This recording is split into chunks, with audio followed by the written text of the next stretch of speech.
Beautiful, beautiful. Wow, beautiful. Absolutely. Yeah, that's gonna be the new intro for every episode going forward. Whenever I start doing more episodes, this is the last one. This is the last one of this quote season. Oh, is For it the because finale. everyone? Is it because everyone canceled? Actually, two did. Literally, my recording for Wednesday and Thursday, I had episodes booked. Both of them ended up not working out. I had Drew Wednesday. Drew couldn't make it. You had Drew? Yeah, I was gonna have Drew on. Yeah, I was gonna have Drew on, and then he ended up not being able to make it because I don't know, work shit. And then yesterday morning, we actually were in the middle of recording with Fox, and then he got sick. Wait, in the middle of recording, he got sick. In the middle. That's when it happened. In the middle of recording, that's when he got sick. And he had to leave. But we made up for it because later that night I got Grant on.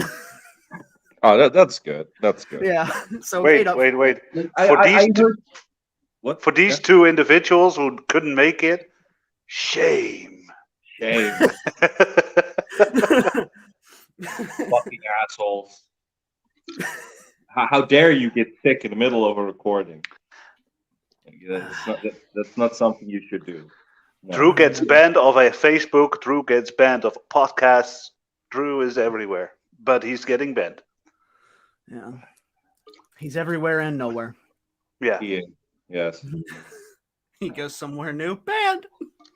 It's me. It's just his face. I think he's that ugly. I mean, I think it's because of his looks, and he comes in and, hey, Drew, I know you. Let's see a picture of you.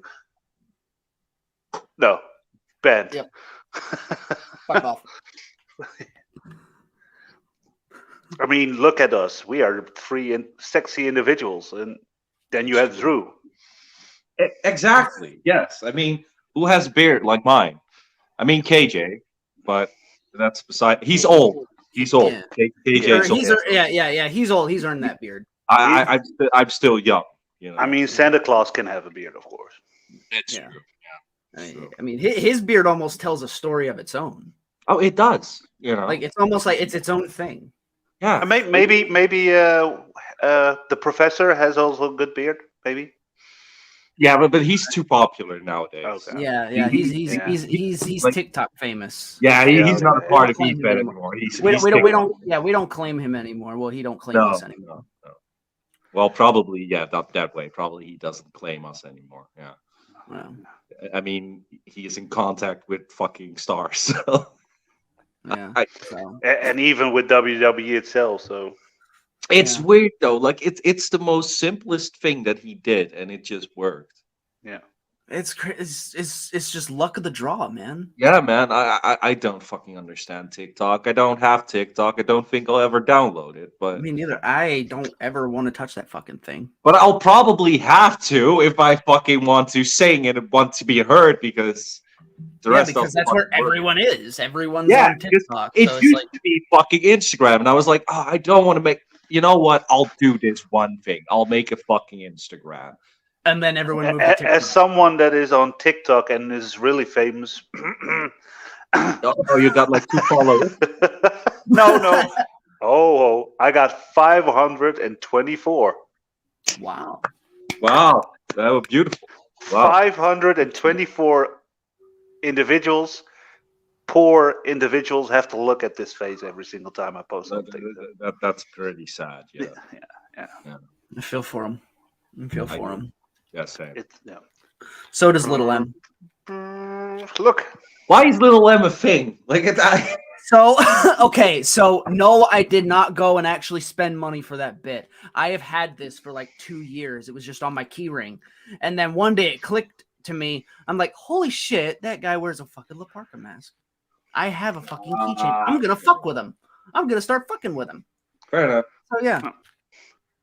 I mean, so it's just dumb luck. This week you had Grim, right? Yeah. I saw his video. It was like, how the fuck are you better than like fuck off. I'm like, it's fun to just say words, isn't it? But here's the thing. Like, I didn't see a character except he has a mask. Hmm. He's literally just a shit salsa bar. Yeah, he is. He really is. But why you are going to start your promo with, well, I'm not going to edit this. No. I don't. I mean, He's I one of the cannot fucking, understand he's why. he's one of those fucking LOD guys who just think they're cool because they say shit that's breaking the fourth wall. There was only one LOD guy that I appreciated. Lord Megatron. Oh God. Lord I mean, Megatron. who calls himself Lord Megatron? It's fucking great. Like I have to appreciate Decepticons. Decepticons. that. Oh, it's so great. It's like the best fucking name. I look at people like that and I just think That looking makes me go, ooh. Oh, what's that Joey Taylor, by the way? Look like Joey Taylor. I know. little Joe. Yeah, little Taylor. Little Joey. I mean, that's what I called him in my XWE shit. I called like, oh yeah, you're the nostalgia act for Joey Taylor. Tribute band. Yeah. I like Casey, but yeah. I like the whole, what was it? Mr. No one? Mr. Nobody was the best Nobody thing he's was, done. yeah, I love that. It was the best thing he has done, and I'll die on that hill because I just don't like that. You're pretty much just a nostalgia act. It's just a tribute. Yeah, it's just a tribute, exactly. Have Tenacious D sing it, and it's done. Let that be your new theme song. This is just a tribute. Joey. You are a tribute. So you replace everything just with the word Joey. Yeah, Peaches. Yeah, like you Jack were Black. doing Peaches, yeah. Oh, Yeah, God. Joey. You are a tribute.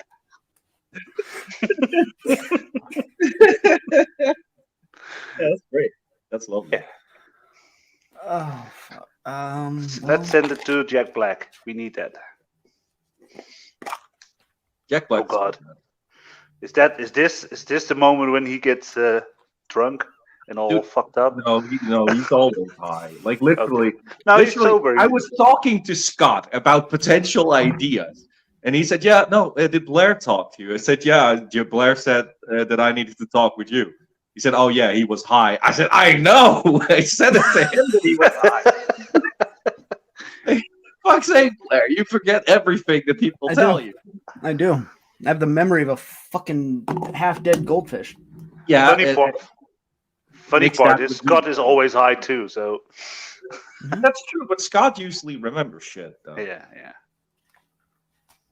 No, he's using gummies. No, Yeah, that's all I use. It's work. All right. Strawberry Viagra. Okay. It's watermelon. Thank you very much. Oh, Okay. That's all I mean, they I have. understand. You want to get it up for the two best people in fucking EFED ever Yeah. to accept. Yeah. Yeah. It's the fucking season finale, man. the Exactly. new divine. The new Yeah. divine. Everything started. No, yeah. Also, for the three of us, everything started there. Mhm. Yeah. First of all, I Definitely was, feels that way. I was. What was his name? The little Indonesian guy. Anthony Kirsey. Oh, cause he's an Indonesian, right? Filipino. No, I same hope thing. I really hope we already started and this is going online. Yeah. Fuck the intro. Intro. Yeah, intro. Yeah. Yeah, that's when we started with the Yeah. intro. Just edit that and it'll just say, it'll have like the actual like video intro, and then it'll cut to you just doing the intro, and then it all started with that little Indonesian guy. Yeah. Since when is Anthony a fucking idiot? Yeah, I don't know. He could be a ladyboy, whatever, but Oh, I love it. Fucking great. but he told me to talk with this guy on the left of me. And he said, and first of all, I thought, I don't know about this guy. Sorry. Because I think you were high back then too. No, I was No? straight edge, Okay. fully straight edge Okay. then. I was just coming off the heels of a fucking like mental break though. Yeah. Yeah, you said it. You didn't like EFED at that point. But Yeah, that's what no. happens to you every single day. So Actually, honestly, this has probably been the longest I've gone without saying, I really want to leave this shit. yeah, no, it's probably Ever since I came back in October, I have felt very like creatively fulfilled. But yeah, like that whole year, y'all kept me in this shit. Yeah, it started with us. Mm-hmm. And Dylan wasn't a big name at that point in the whole EFED scene. You were doing only 2K, right? Yeah, you were a big name in. No. No? No, dude, that was back when I was already like probably no. UWO champ. Yeah, TWE. And I think it was it already OEW? No. We weren't doing OAW. No, probably because OEW. I was a full year a champion, right? Yeah. And in IW, I was like a half year, and after that, HSW was like a half year. Yeah, but didn't it start it? You are 3 years in the business, right? No, 5 years, man. 5 years. So I'm 4 years. We started. No. You are 5 as well. We started both in 2018. We're all 5 years. Holy shit. Oh, We're all 5 years. We're perfect for fucking Dylan Belcher. We are too old for Dylan Belcher. Sorry. Yeah. I'm sorry. He was younger. He was younger, kids. Sorry, Dylan Belcher. I still don't like you. I've never liked. And it's not because of the whole children thing, but I didn't like him before that. You have the punchable face, man. Yeah. Like, and you know me. I'm not violent at all, but he has a punchable face. Yeah, he's a face that when you walk in the city, you see that face, you want to spit on it, you want to kick on it, you want to punch it, you want to.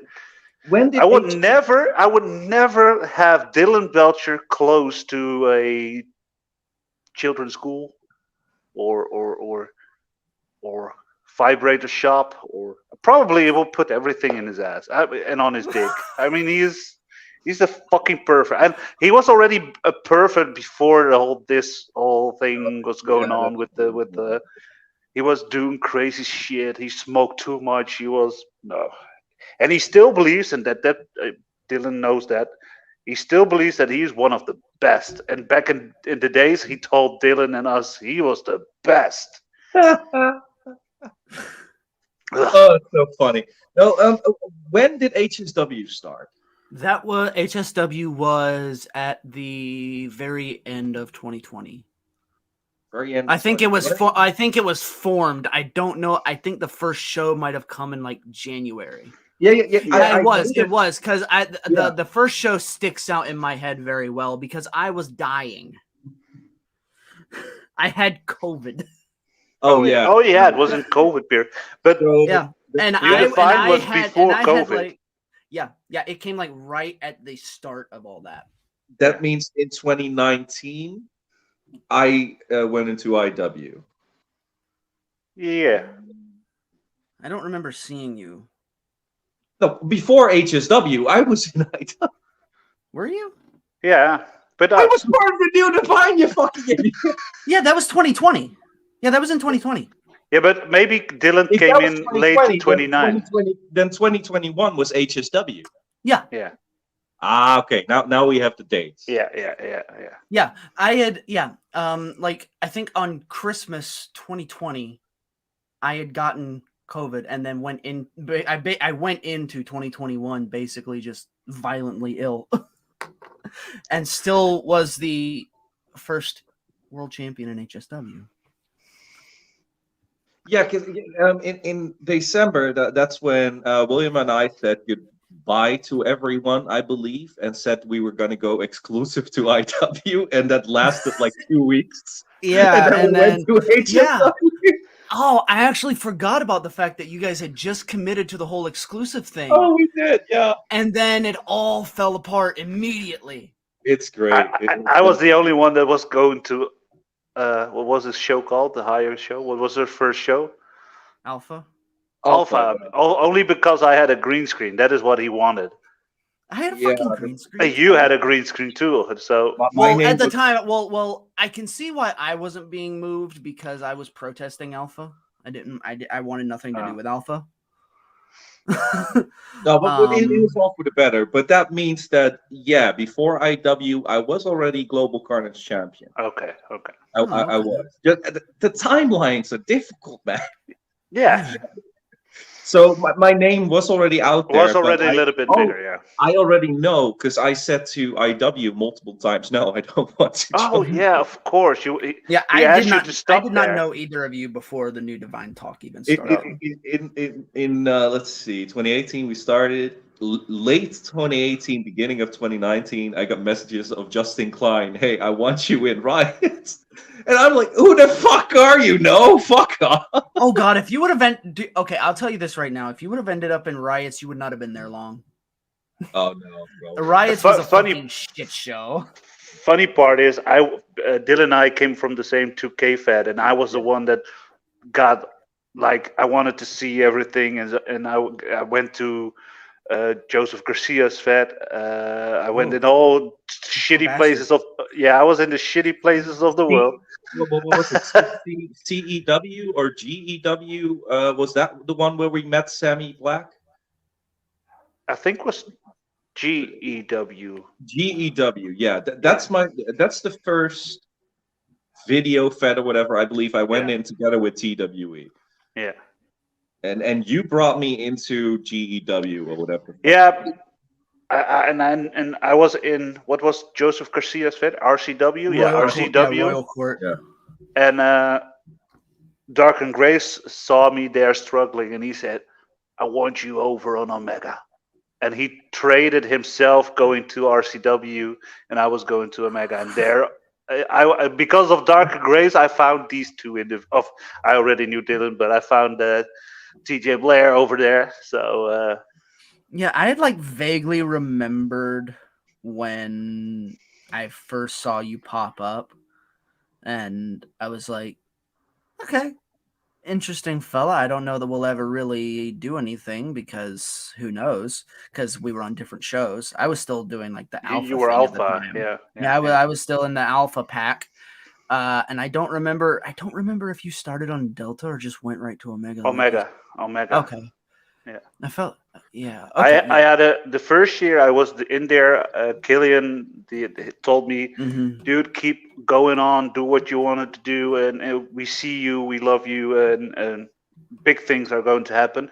And my big moment was facing Uncle Jenkins, KJ, with you, TJ, as a opponent, as a World Heavyweight Championship match, and I interfered your match against KJ because I had a feud. I'll be honest, with KJ I don't even like that whole period is a blank to me.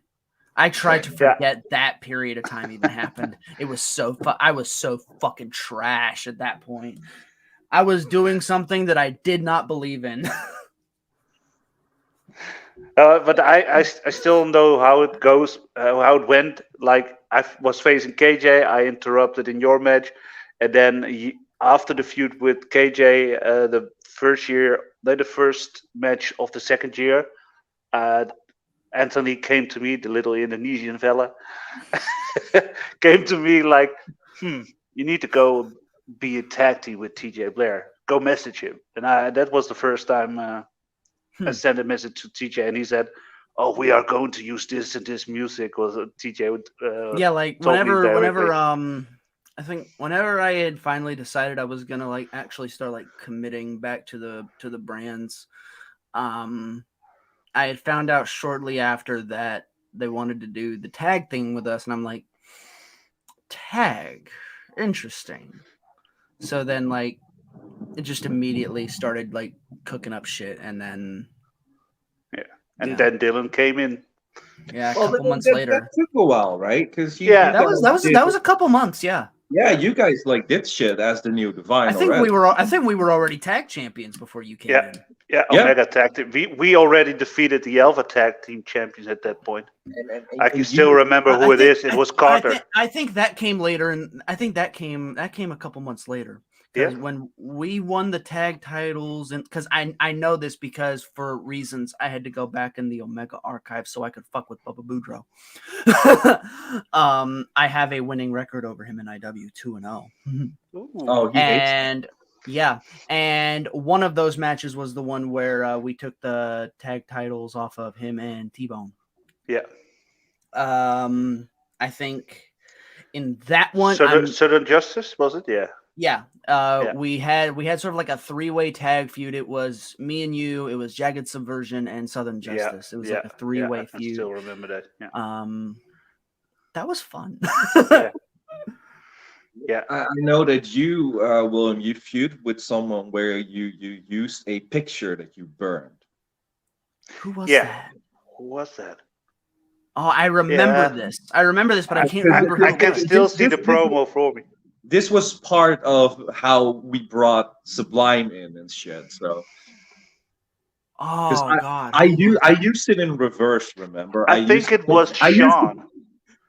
It could because be, the first name, that is the first name came into my head because I was talking with him about his granddaughters and I was like, yes, can I use a picture of one of your granddaughters, something like that? And he said no, but I said I can do like a random picture from a something. I don't know what I used. I can't remember, but just a template. Yeah. And then was it okay? So I think it was Sean from the Jagged Subversion. Because what happened when we went with the whole Sublime was I burned a picture of my ex to play it in reverse to pick it up like I picked up the play. It was like sending a message to the Sublime, like exactly. Yeah. And we thought about that all kinds of like later, of course, because there was quite a period. I believe that was a year in between those things because you did that shit way before. Because Williams always talks about everything what he did in IW with me, so I knew most of what was going on with him at least. Yeah.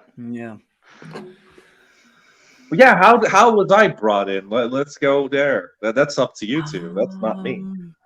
I think I messaged you like, do you want to join? I didn't talk with TJ about that, and I don't know. We were just talking about stuff on IW and EFED and what happened, and then I said, "Is it not something for you?" And then I came back to TJ and said, "I have somebody that would perfectly fit into the group, even I think you two didn't know each other, right? At that point, no. I never saw him, and he never saw me. Yeah, because that was at the point. Like, really, unless you were in IW, you didn't know who the fuck I was. No, because that's the only place that for like 2-3 years. That's the only place I really did shit in. Yeah. And I think TJ was okay with it, and I went to the little Indonesian guy and said, "That's just his thing now." He's gonna be I don't know what it really is anymore because now I have in my head little Indonesian guy. Where the fuck is he from? I knew it, but now I don't know it. He's from the Philippines. Oh, Philippines, that's it. Yeah. So he's a little Filipino. Yeah, he's a little Filipino man. Same thing. Same. Don't record that. And I said, like, I have someone that wants to join IW, and we didn't talk about the group at that point, you joining, but I made a group chat with Dylan and Anthony, and they started to talking about the former stuff he did and promos, and he liked some old promos, I think. Oh, then Anthony was in love with me straight up. Like the moment he saw the first video, he was like, yes, bring him in. And I think he said, like, we can do something like the Exalted one with at that point in AEW. I think he was the one that said that. But we didn't want to copy it, so we started to create our own story around it. Yeah, no, exactly. And I just started what I usually do, started looking up names because the Sublime was just me looking through Google, like, This could work. No, this would not work. I think I was even looking for stuff What? too. Yeah. Yeah, but I Like can't. we were I all just can't kind of even- like what I love the most about the whole new Divine is like we all just kind of collectively worked together on Oh, yeah. everything. Yeah. Like nothing happened unless we were all on board with it. I'm pretty sure because when I was brought into the group and you and I started talking, Blair, like Yeah. it was straight up like it was click, it was done. Yeah. You- Yeah. Because It's like- William and I are quite similar, and you as well. So that's why the new Divine is perfection that Yeah. IW fucked up. Yeah. Yeah. It I could always be- say like the first half of that year, because like we ran that full 12 months. That the first half was just second half the rails started coming off. Yeah. Yeah. Because like we stopped we were still together, but we were starting to do like less like group things. And I mean that's fine in a faction, to be honest. But Yeah, like eventually like we can't always just be attached at the hip. no, but it was done in such a way that when we did decide to go exclusive, we were going to split up. The new Divine, they were going to split us up. Yeah, that just They were that gonna threw keep me you? off so bad. They're going to keep you in Omega, Wolf Mhm. and Alpha, and I was still to be decided, I believe. I could have Yeah. sworn I heard you were gonna go to Alpha too. Yeah, because fuck's sake, who wanted me there? Tyler wanted me there. Tyler, Yeah. From- So Yeah, I'm pretty sure Tyler you two were gonna probably get moved away really from wanted me. there. And the weird thing was, I know we're like jumping all over the place. The weird thing was is like when this was decided, we all had a singles title. Yeah. We did, yeah. I We was. did. Yeah, we you did, were yeah. Extreme Champion. Wolf was Primetime Champion. I was US Champion. I had just won the US title, and then I had won it at that WrestleCade end of the season, and then that's when shit hit the fan. I don't Yeah. think it was extreme. I don't know what it was. I have it on my I- list. of I know titles. I was prime time. Yeah. Yeah. It was wasn't. mine. It Yeah. was an Omega title. It was one of the bigger titles, I believe. No, it was Omega. It was it was the Extreme title. Was it the Extreme title? All Mhm. right, fair enough. Yeah, like because like you were the first one to have a title. Yeah, no, I Yeah, remember you were the first of us to get a singles gold. because he wanted me to be like Bray Wyatt with President Mason and Sublime One. Yeah. Because That I can Anthony is a remember. weird dude, man. He's a little weird Filipino Indonesian guy because he saw President Mason for the first time. He said, "I want this." Yeah, It was that's like a how it was. fucking Was like, cow. I want this. Yeah, He was working with Keith, right? Keith Cypress. Yeah. yeah. And- But he didn't really do a lot. Keith for basically told Anton, "This is your thing. You do whatever the hell you want." with it." exactly, yeah. Mhm. So it was Yeah. just kind of left up to him to work with us. But And it's- when did we decided to create the promo of the three of us? I really, Oh, I yeah. just wanted to fucking bring that up. When did we decided to do good that? Time, good time. man. I Great segue. know when we decided because we were watching a Rocky T promo and he said fuck like 50 times and we Oh, were yeah. counting it. And we- Oh, yeah. and there were some other things as well, like multiple people, the way they talked and whatever, and we were like, oh, we can do stupid shit like that. Yeah, it's like we can like show that hey, like this is easy, you know. Yeah, we and- can be these people. We talked with one another about it, and we decided to do the pretty much the 70s. intro of that 70s show. Yeah. Hanging out. Fucking great. Damn! I had that stupid hair back then. With it was waving like a wig. So, Oh yeah. uh, There was Yeah. that brief Promo. period of time. That brief period of time where my sister was actually involved. yeah. Yes, Silo she one. was at the end of the intro doing absolutely nothing. Yeah, her Yeah. whole thing was she was a fucking mute Yeah. because she was so fucking state. She wouldn't speak. I only got her to actually speak on camera one time, and it was when Oh, we really? did like the little join the new Divine infomercial Oh, thing. oh, When you still had I the remember. mask, and Yeah. she actually did speak a little bit, but was the most awkward fucking thing for her. So she's just like, yeah, I like if I'm gonna do this shit, I don't want to speak at all because fuck this shit. I'm like, okay, but then eventually got to the point she just didn't want to do it anymore. It's like, well, fuck, okay. For people just before we hit that 70s show, for people that don't understand the mask bit, that's how we introduced the Sublime one. So in the beginning, I didn't really say a lot. There were some hints here and there with a lot of fucking voice changers. Yeah, yeah, you had like a crazy like voice change, and it's like you couldn't even like pick up on like any sort of hint. Exactly, because I threw like 50 over all of them. Like, oh yeah, now my voice is unrecognizable. And did any of you see the episode I did with Campbell? No. He told me that people thought it was him, not you. Yeah. No, he has said that to me a bunch of times as well. People thought that it was indeed Casey. And then I think it was. I think McLean actually said that he claims it was BS, but I don't know.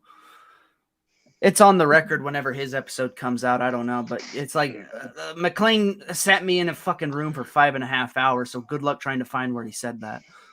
Oh yeah, that's not gonna work. No. I said I am never doing a long show like that again unless I fucking start doing like live shit. Then maybe shit'll happen. I don't know. Yeah, the mask stuff. I had a V for Vendetta mask or a anonymous mask. That's how people call it nowadays. But for me, it was a V for Vendetta. Yeah. Or what's the Guy Fawkes? Yeah, Guy Fawkes. And I made sure to hide my beard because that's the most difficult thing. So I had like a towel around my fucking neck. The only thing you saw was the fucking stupid mask with the voice. And then like kind of the hair hanging over the mask a little bit. Yeah, exactly. And I remember one of the biggest, because in the beginning it was just like maybe 5 seconds, 10 seconds in one of your videos. And in one video, I did an entire thing to Nick Harrison. Yeah. And that's when people really got interested in the whole fucking prospect, because I was just like, fuck it. I'll talk to goddamn Nick Harrison. Why not? Yeah. I can still remember that people thought it was just a part of a little intro or a part of the scene or the whole picture. Like it wasn't an actual thing. It was just like us like throwing shit in like most people would. Just like, hey, this clip from a movie looks good. Let's just throw it in the promo. And slowly they came to the idea from shit. There is someone behind the whole thing. And I think we teased it for a good 2 months. Like it took a while for me to really like at least a month, maybe a little more. Yeah. I don't remember exactly how long. Maybe a month and a half, something like that. Because we took somewhere between 1 to 2 months for sure. Yeah, exactly. We ran with it for quite a while. Yeah. By the way, about the whole 70s, we are jumping back to the 70s. Yeah. 2 things I wanted to say about that is that one, it was so perfectly it came together with my script ideas of you two guys, and you edited TJ, and it came back, and you didn't tell us, but that is how we work, and that's why we loved everything. But the whole scene of special thanks too. That was just I was like, God damn, why didn't I think about it? It was amazing. It was really good.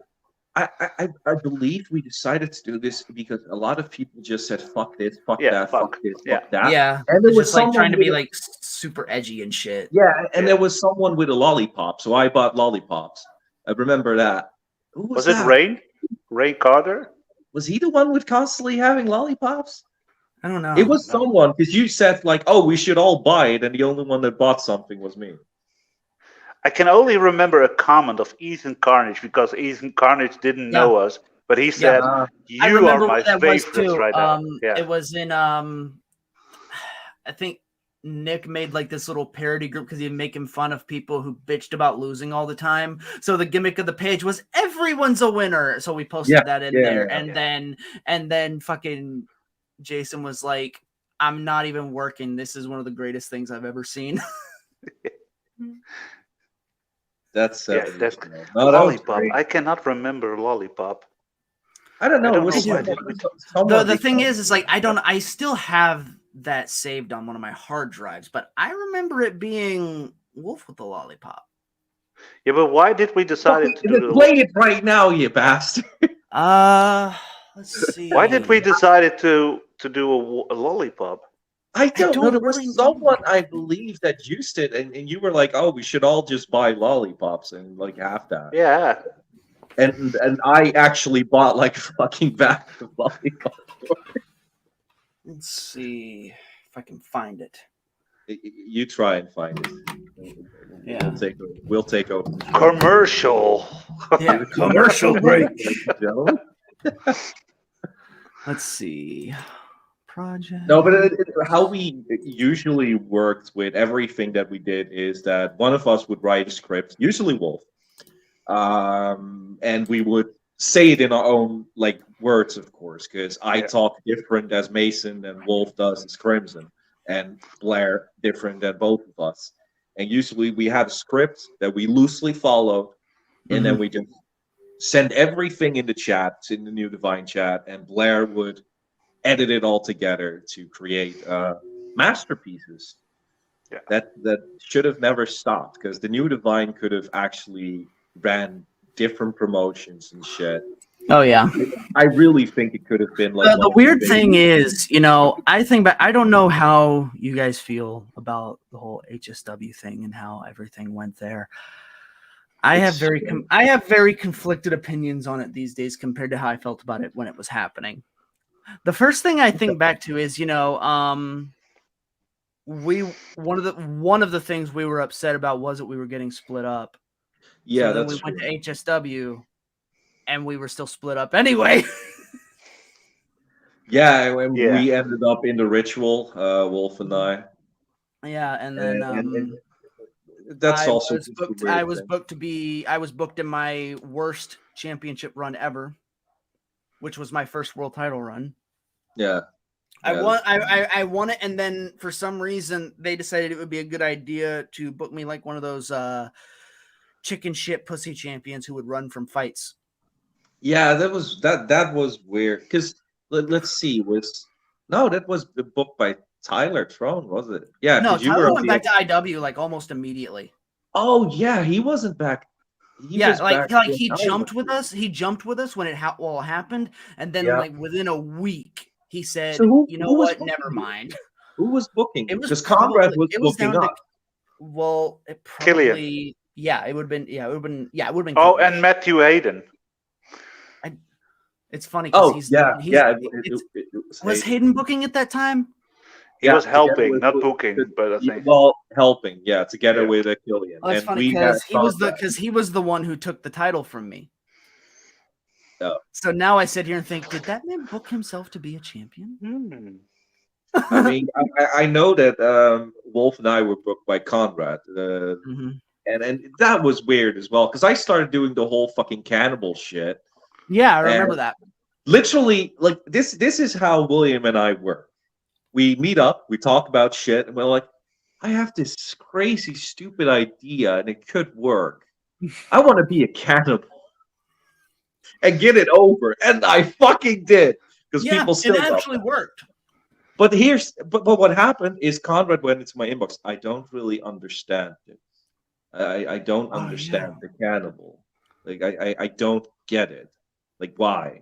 So I want you to go solo. Okay, sure. And then he had me destroy the ritual, feud with Taylor, and then Tyler Throne picked me up for the different brand. North also happened in there too. Yeah, North happened because Cody Omega once again did a thing that lasted a month. Yeah. I remember I was gonna be a part of North too, but I ended up backing out of it. I was the first ever North heavyweight champion. the first and last North champion. I know, right? I'm still the fucking North heavyweight. I'm also still the HSW East. Was it East? Yeah, I don't remember if you actually. Did you actually get to the top? Oh yeah, I did. Yeah. I don't remember saving that for the third season. I won it from Taylor Chadwick, who then joined the Age of Umbra. I even won the West title.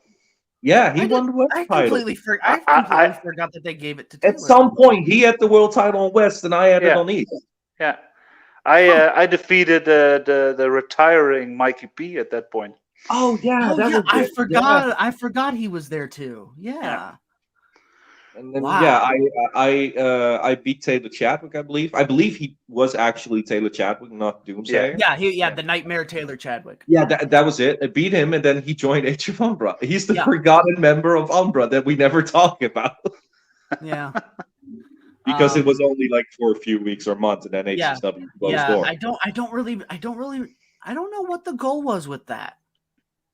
Like, I don't know. Like, Well, when it was talked about bringing him in, the way I just assumed it was gonna go was like he was gonna be like one of those double agent invading type of people who he's gonna come in and then try to break shit apart or something. Tyler Throne had a lot of ideas. If HSW continued, one thing that would have 100% happened is Wolf and I for the heavyweight championship. Okay. That's the thing he told me. But he wanted to have the Age of Umbra on like a year run dominance with all the members, I believe. He really wanted to build up Jack as well, because I still say this to Jack as well. His best work he did in fucking HSW. It's mostly because we helped him. I would argue the stuff we just did over on Heresy. Well, yeah, he's been doing really good shit in Heresy, and I guess that is coming to that level now. Finally, it took like 2 years. But also, in a Also, way, this also wouldn't have happened if not for Umbra. So that's true. Yeah, like this is I think this is the way I put. Like, this is like kind of the sequel to the Umbra story that was left unfinished. Yeah.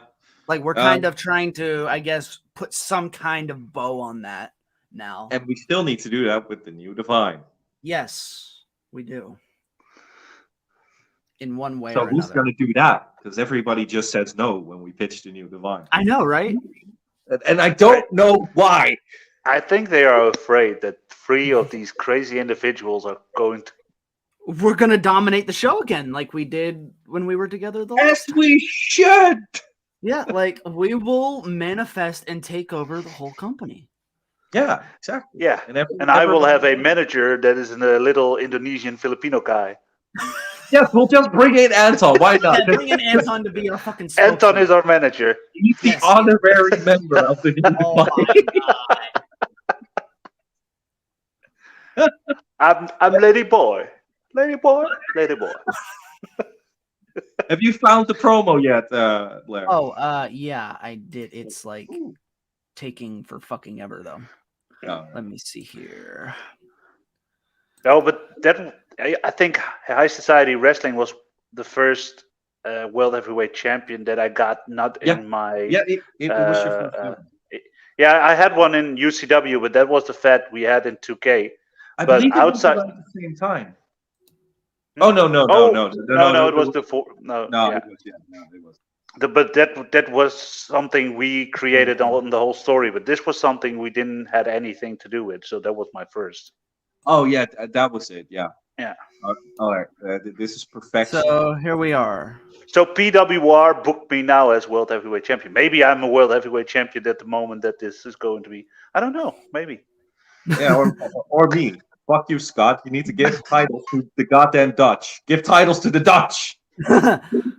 Overseas lives matters. Overseas lives matter. Take notes. Okay, let's see. Can y'all hear this? Oh, goddamn. I'm not hearing anything. Or we don't have sound yet. In the beginning was... Oh, it was music, right? Yeah. Oh, yeah. Yeah, I'm not hearing shit. No. Hold on. That was this shot was at the what was that? At the bedroom. See, do we of my really need the do we need the audio? Oh, we were just like talking about it. video yeah, elements. Talk Yeah, we over were just it. talking about Yeah. the video elements. I just wanted people to see it in its full glory, so that is Okay, with yeah. audio. Well, fuck it. Because we are talking about it, and they should fucking listen to it in full audio. This is I'll TJ edit Blair. in- 20 kilos Yeah, smaller.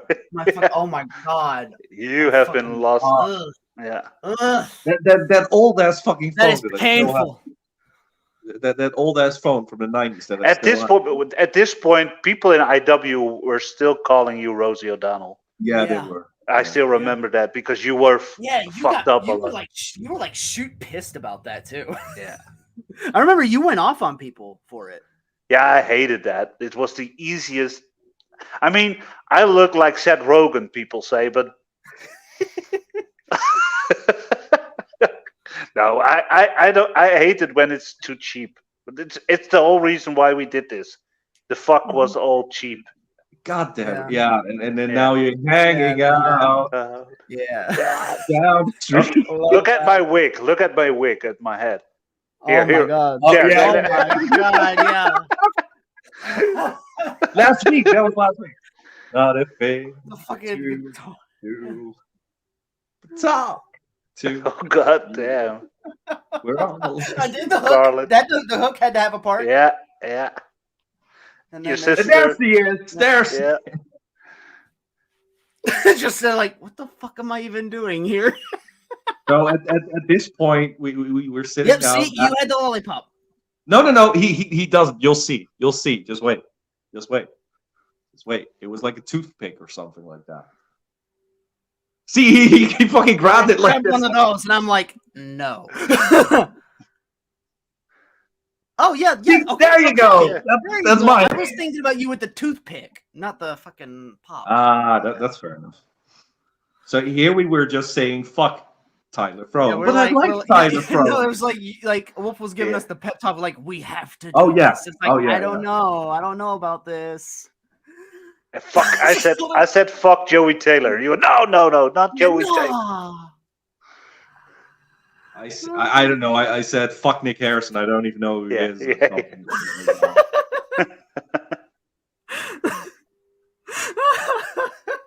Like somewhere I said I have no idea who any of these people are. By the way.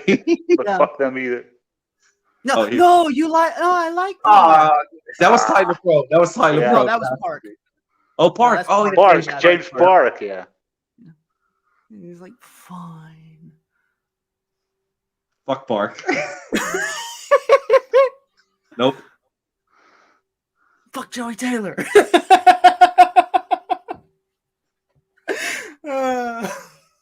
Fine. Fuck Joey Taylor. I don't know. I who don't any of even know who people these people are. But fuck them.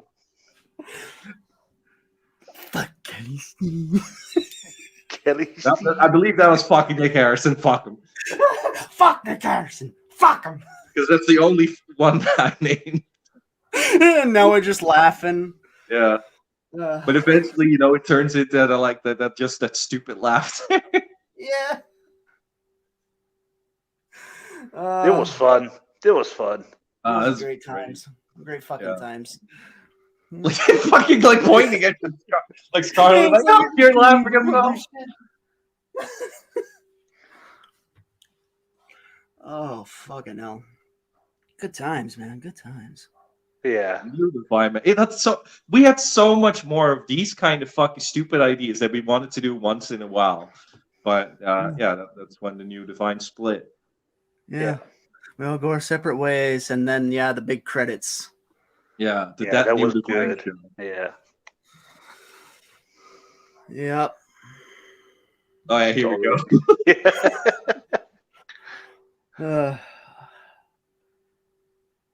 All the people. Yeah, Titan. Conrad Waugh. I'm looking at the names. The rim jobs of riots.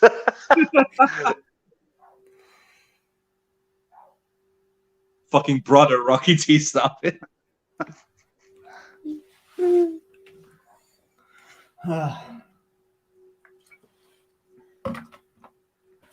What was the last? Oh yeah. Yeah. Wasn't something that Conrad says, we are better, or I'm better than you, or Eat a dick. Yeah.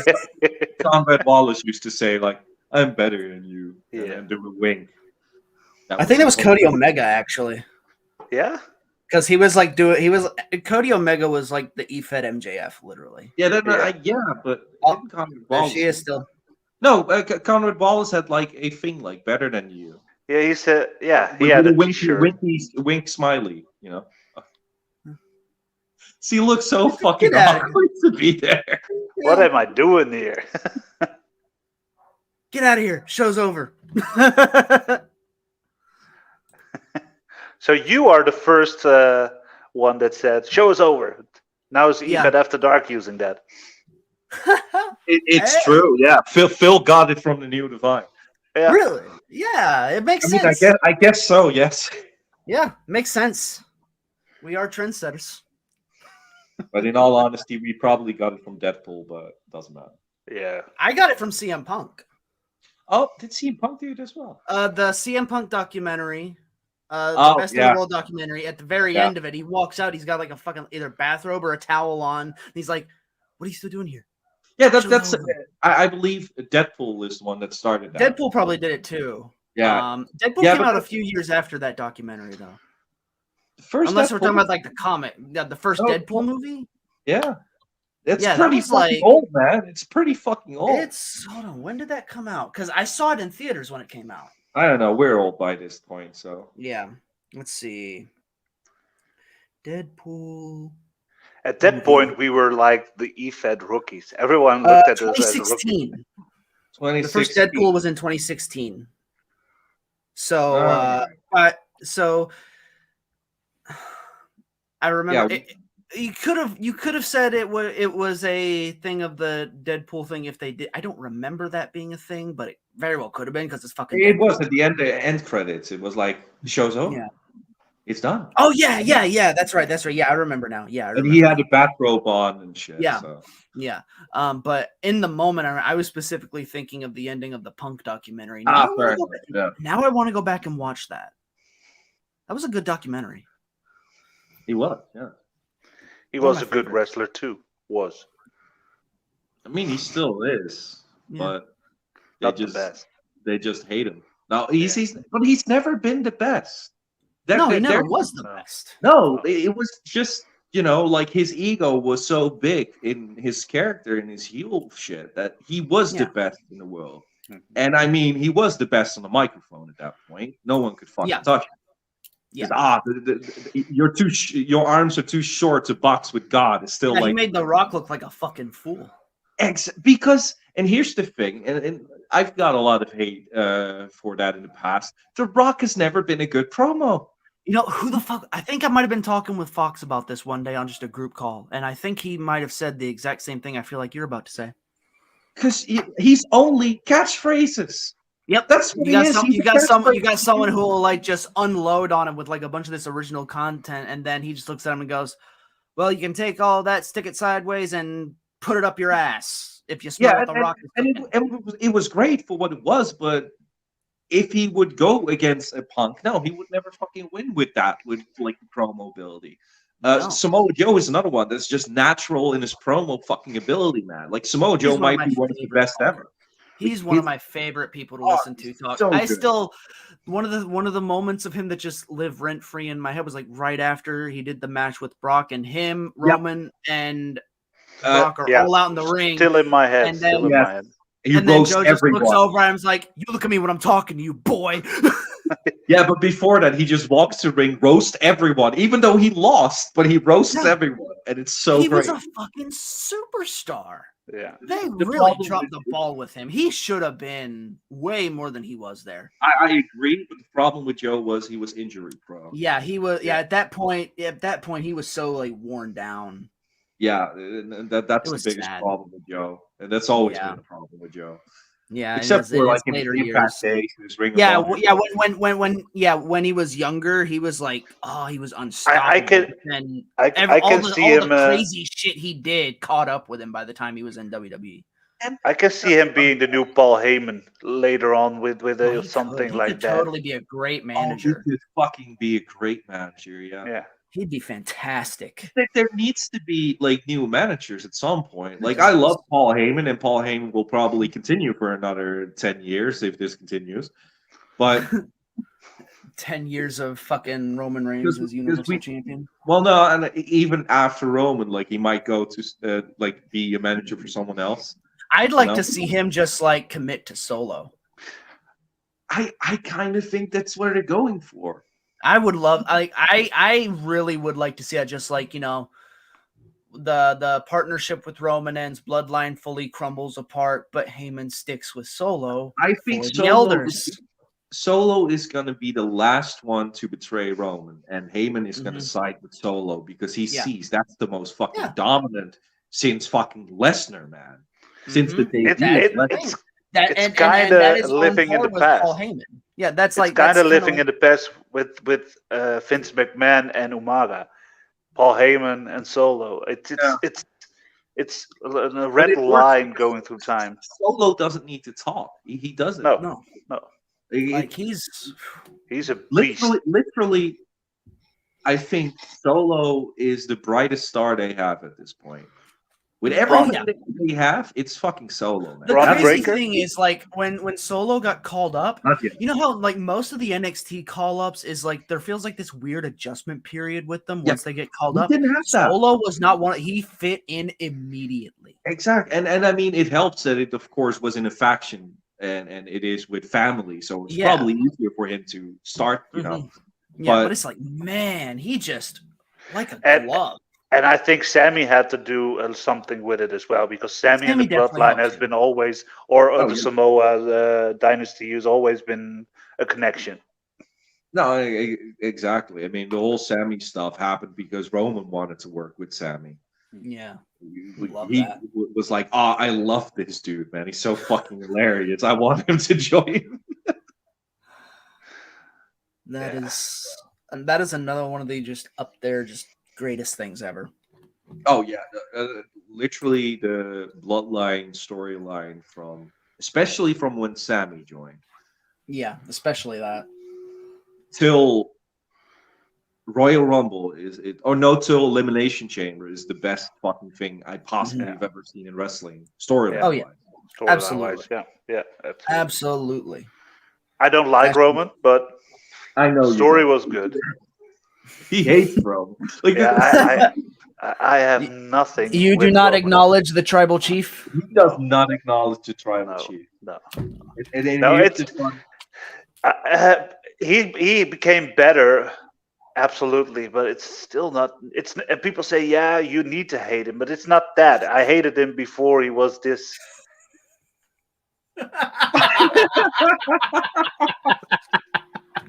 No, I've always hated him from the beginning. But there's the thing. I hated him as a face. I was the biggest fucking hater of Roman Reigns because people complained about how much I hated Roman. Yeah. But when he turned heel, it was like, hey, this is refreshing. And I was always kind of in a thing with Roman where it's like I felt like I didn't necessarily like him, but I didn't hate him either. I'm like, he's fun to watch wrestle, but I really I didn't even like the wrestling. Like I just couldn't. That's how much I hated him. I just couldn't watch the matches. I still believe he isn't the best wrestler that they have. Oh, he's not. He's not. No. He's one of the best storytellers. Yeah. And he does have that on lock. That has been a forgotten art in wrestling in match-wise for a long ass fucking time. Yeah, no, I don't have to. I don't complain about the whole story. The story is amazing. No, I know. You just don't. I don't just. No, I prefer to see someone that has a little bit more balance also in his wrestling. And I feel Roman Reigns has the same moveset for years, and I don't see anything changing. And that's. I understand that is a part of the character, but to me, I need to see a match where I can say it feels a little bit refreshing than seeing the 4 or 5 matches, the same kind of style, and the same kind of thing.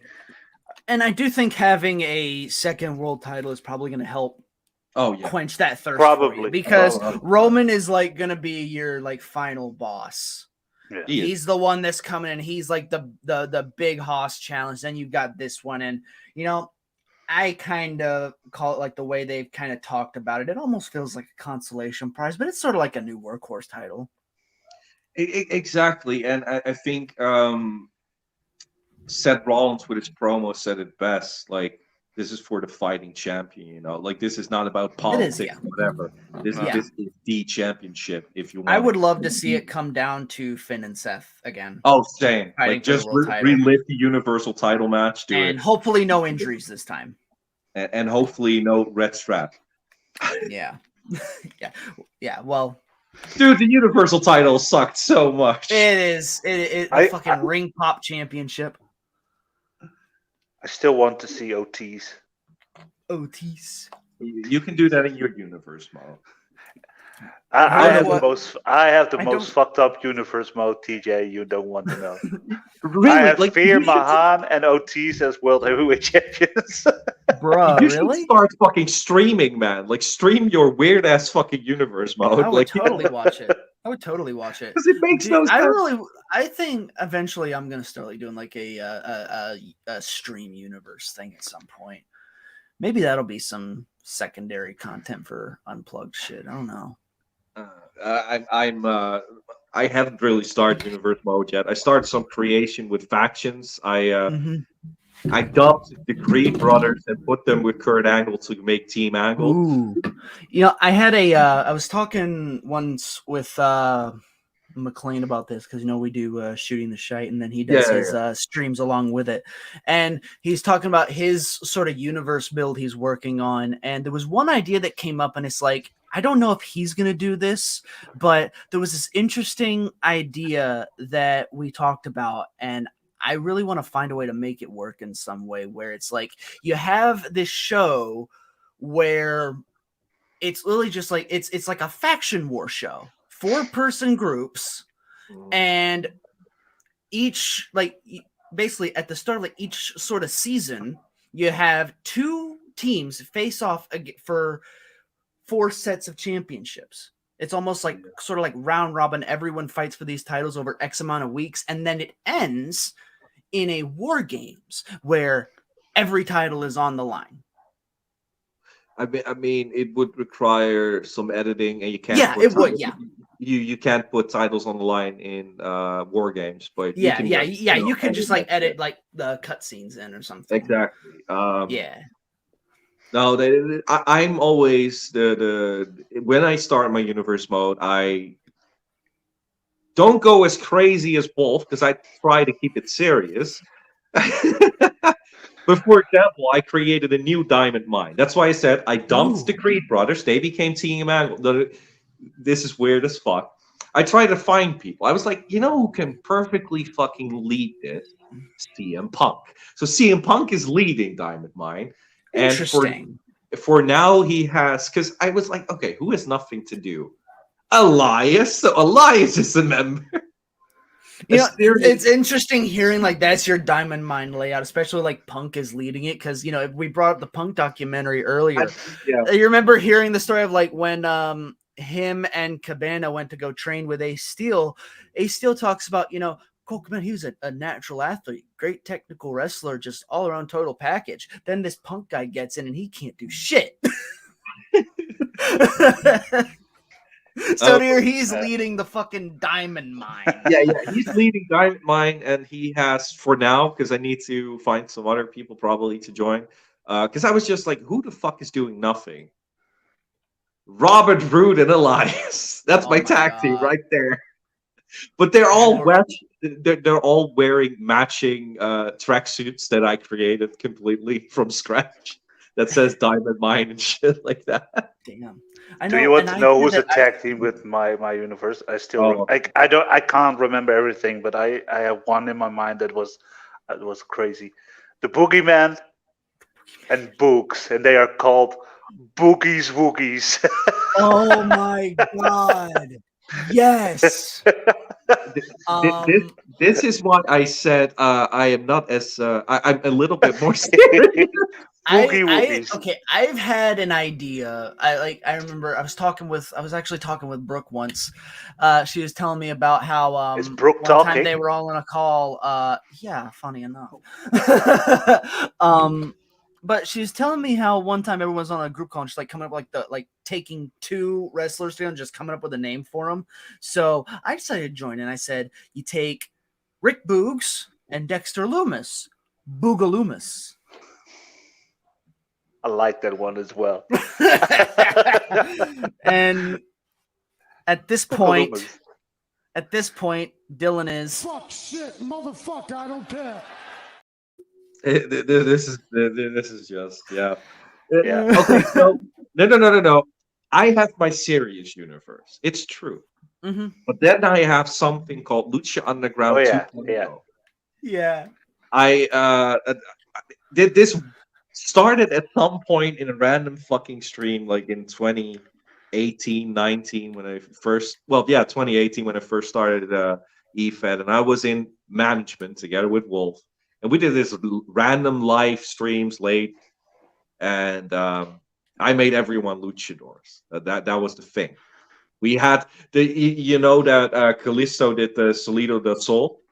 Mm-hmm. We had Heath Slater doing the Slater del Sol. Oh my God! Yes, The the Slater. Slater del Sol. That is but beautiful. last year, I made this into a new this just went way too far.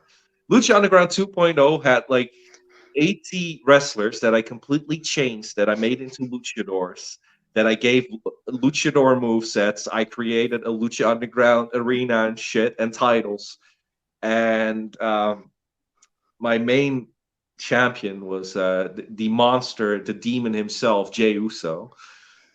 Oh my God! He was a luchador. We had Lucha Kobe Uso. Kingston as some fucking weird luchador shit. And And I'm gonna do it again this year, but this Hell time yeah. with Scott Steiner. Oh my God! Oh God! I noticed something. I don't know if any of you noticed Oh, and since Top Dog. the Steiner Row DLC dropped. I was messing. I was just like making random calls the other day. Because I was just bored and I had ideas to just like start making characters and shit.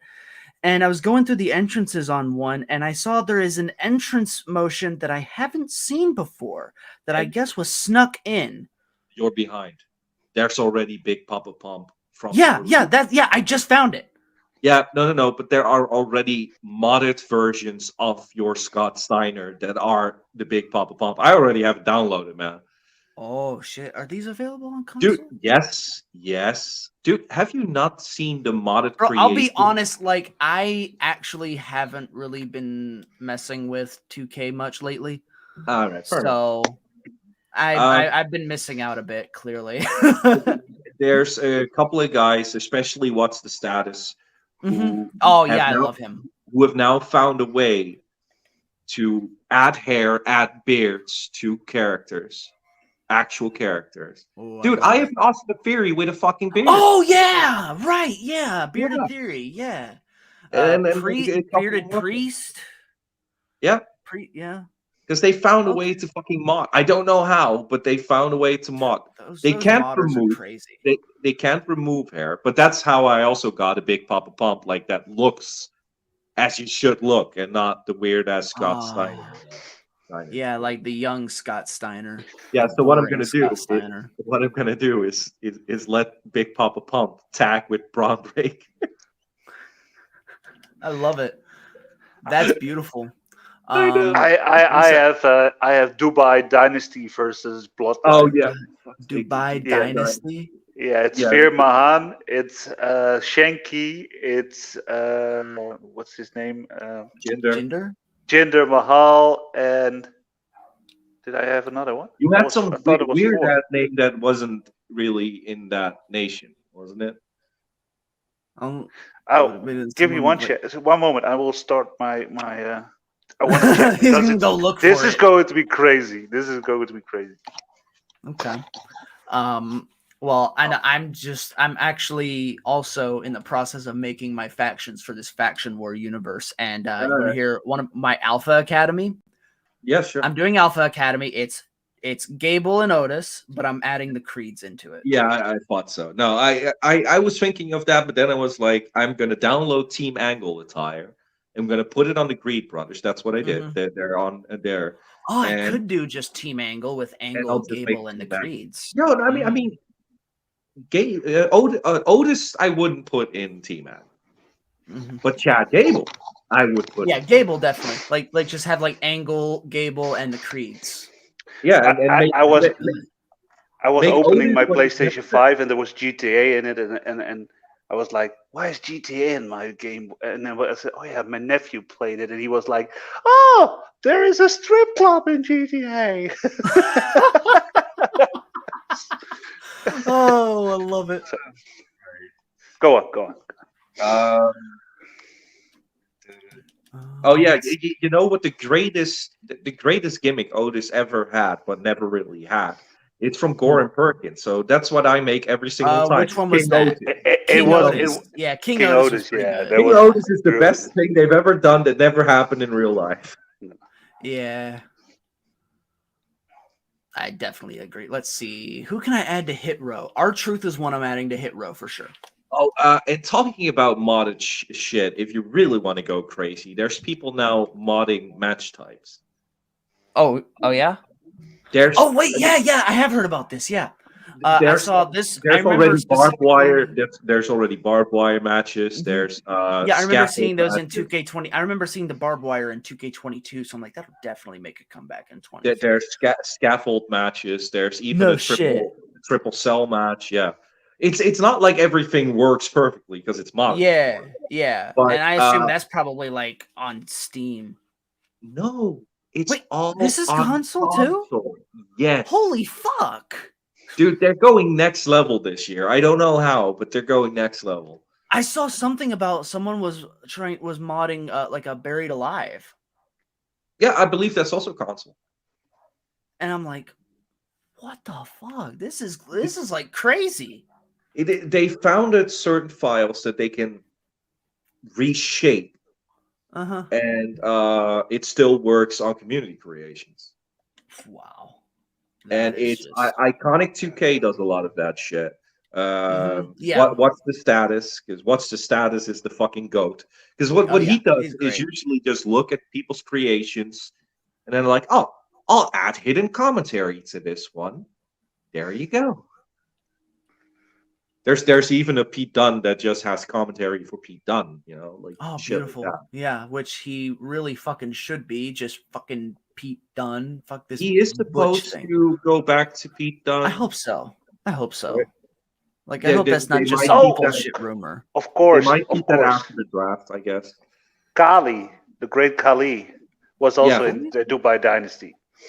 Oh, there Which- you go. Yeah. He's from Punjab, I think. Yeah. Who do you think William cares? He thinks that Well, Anthony is from Indonesia. So Well, it's funny, Indonesia. Jinder is not even from India. no, he's from America, right? Or Canada? Canada? Where was he from? Did you know that? Yeah, I knew that. Yeah. 'Cause a lot of people have said that in comments, like he's not even from India.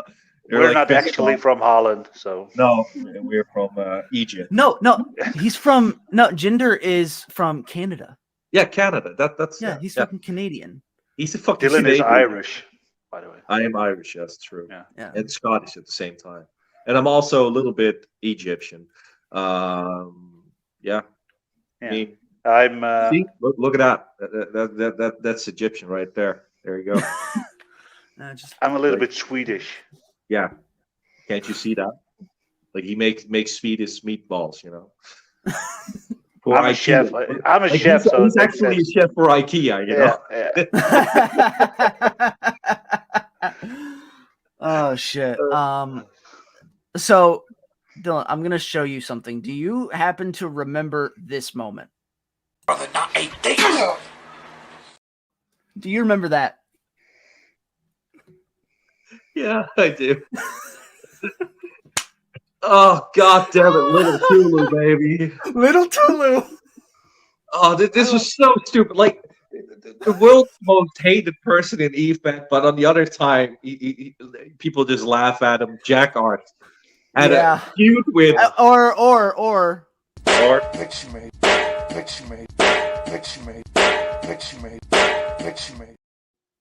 I can't remember that. Oh, god damn. Like, so for the people that don't know, I hate comp matches. I do. Then Dylan, why were you comp champion? Because Lee Jones went into my inbox. Please, Dylan, please, I need you. Please, please, please join. I'm like, okay, fine, I'll do it as a favor. The final match for this first ever championship, the Global Carnage Championship, the final match of the tournament, because I was the final boss, of course, was Jack fucking Arson versus me. You know what's funny is before that he was hitting me up saying, "Hey, tell me about this guy. I need to prepare." I'm like, Oh no! It's better. It's better than that. He sent me messages like, "I have an entire book wrote about you. I know no, all he your did not. weaknesses, Dylan. No, he did not. I can fucking find those those messages straight away. Like they're still in my Like, fucking inbox." That's the funny thing is, like, I guarantee you, as he was sending you that, he was also going to people saying, "Help me figure out what to do for Mason." His first video was because he calls himself the embodiment of what was it, destruction or whatever. Embodiment. No, perfection. That might have been one Perfection. of them. No, I no. thought perfection. He might have. Oh my god! It was something. We'll go with embodiment. We'll go with that. We'll go with embodiment of destruction. Fuck it. It was something like that. And my first video to him, I said, "How the fuck are you the embodiment if you keep losing? That makes no sense. Because you should be like the fucking destruction." Then he turned mid-promo in his second video. This is the weirdest thing I've still seen in the entire fucking event world. He turned into an angel. Yep. He had this intro that every single time I see it, it makes me laugh. Have you ever seen a mid-intro in a video? I have. It's called Jack Arson turning into an angel because he couldn't fucking win. And it had this He literally just it had this cringy ass fucking intro where he was like coming down from heaven. You hear this stupid is, Christian music in the background. Jack Arson's brother Angel. And he said Jack that Arson's I twin need to brother. repent. And what I did in response was hit myself with a belt repenting. Because I was like, oh, fuck it, I'll play along with this. And he didn't know what to do anymore. And he went back to the destruction thing. Oh my god. He didn't know what to do. But this was about Cthulhu. This was about TJ Blair versus Jack Arson for Little Tulu. Yeah, you know, it's kind of weird though, because when I was doing the show with Anton, he had a completely different like memory of what that whole feud was supposed to be, and I cut him off on that real fucking quick when he said this. So I don't know if you guys remember, when because Gary had been gone for a while, and then like about halfway through the whole New Divine stuff, all of a sudden he popped back up. He was trying to become a member. Oh, I do remember that. Yeah. And I know I don't think you guys were really that familiar with him at the time, so y'all were just only heard whatever. bad things. Yeah, you'd only really heard bad things, but didn't really have an experience with him yourself. I'm pretty sure that at least I said hell fucking no, because the three of us would just work. Was the best. Yeah, like I was. Yeah, I know we were like, we didn't really want it per se, because like me, I knew what would happen if he actually did make it in. He would try to take over and make himself the leader of it. He would try to take control of it because he had this vision of himself as this all-knowing badass. Oh, so I remember it came up to Keith and Anton, and they said no immediately. They were like, "No, that is not fucking happening. He can come back, he can work with y'all, but he is not joining you." So that was kind of his consolation, was he got to sort of work a feud with us, and that was like right around the time he started doing the president thing. Yep. So you know, he did the whole thing where, what was it? He kidnapped Little Tulu, and then we laughed at it because he's like, he knows that wasn't a real thing, right? But he didn't. He had no idea that wasn't actually a real thing, but he did it. So then we just fuck it. Let's just play along. Let's just. Yeah, and here's the thing: as Little Tulu is an imagination of President Mason. Yeah, suddenly became real. Like President Mason, me as President Mason, wasn't even worried because I was like, oh, he's gonna eat everything. He did play along with that, and I do. He give did. props He to him. absolutely played along with that. One of the funniest parts that I'll have to go back to the fucking. I'm gonna have to go find those videos if they're still up on the Omega page because I'm still in that I'm still in that archive I believe everything's page. still there. Everything. So like, I'm gonna have to go find these because I remember one of these that lives rent free in my head is like he's fighting it off with a broomstick, and then it takes it away from him and eats it. Yeah. So then he calls up Angel and says, I need you to go to the store and find me something to feed this little fuck. So then in the Angel character, he's walking a green screen, a grocery store in the back when he's like, I can't believe my brother has me out here doing this. My God, what does a Tulu eat? Yeah. And then I creep in from the side. Then he runs and I kidnap him. I kidnap Angel. It was so fucking stupid. This was, in all honesty, when the New Divine started going down.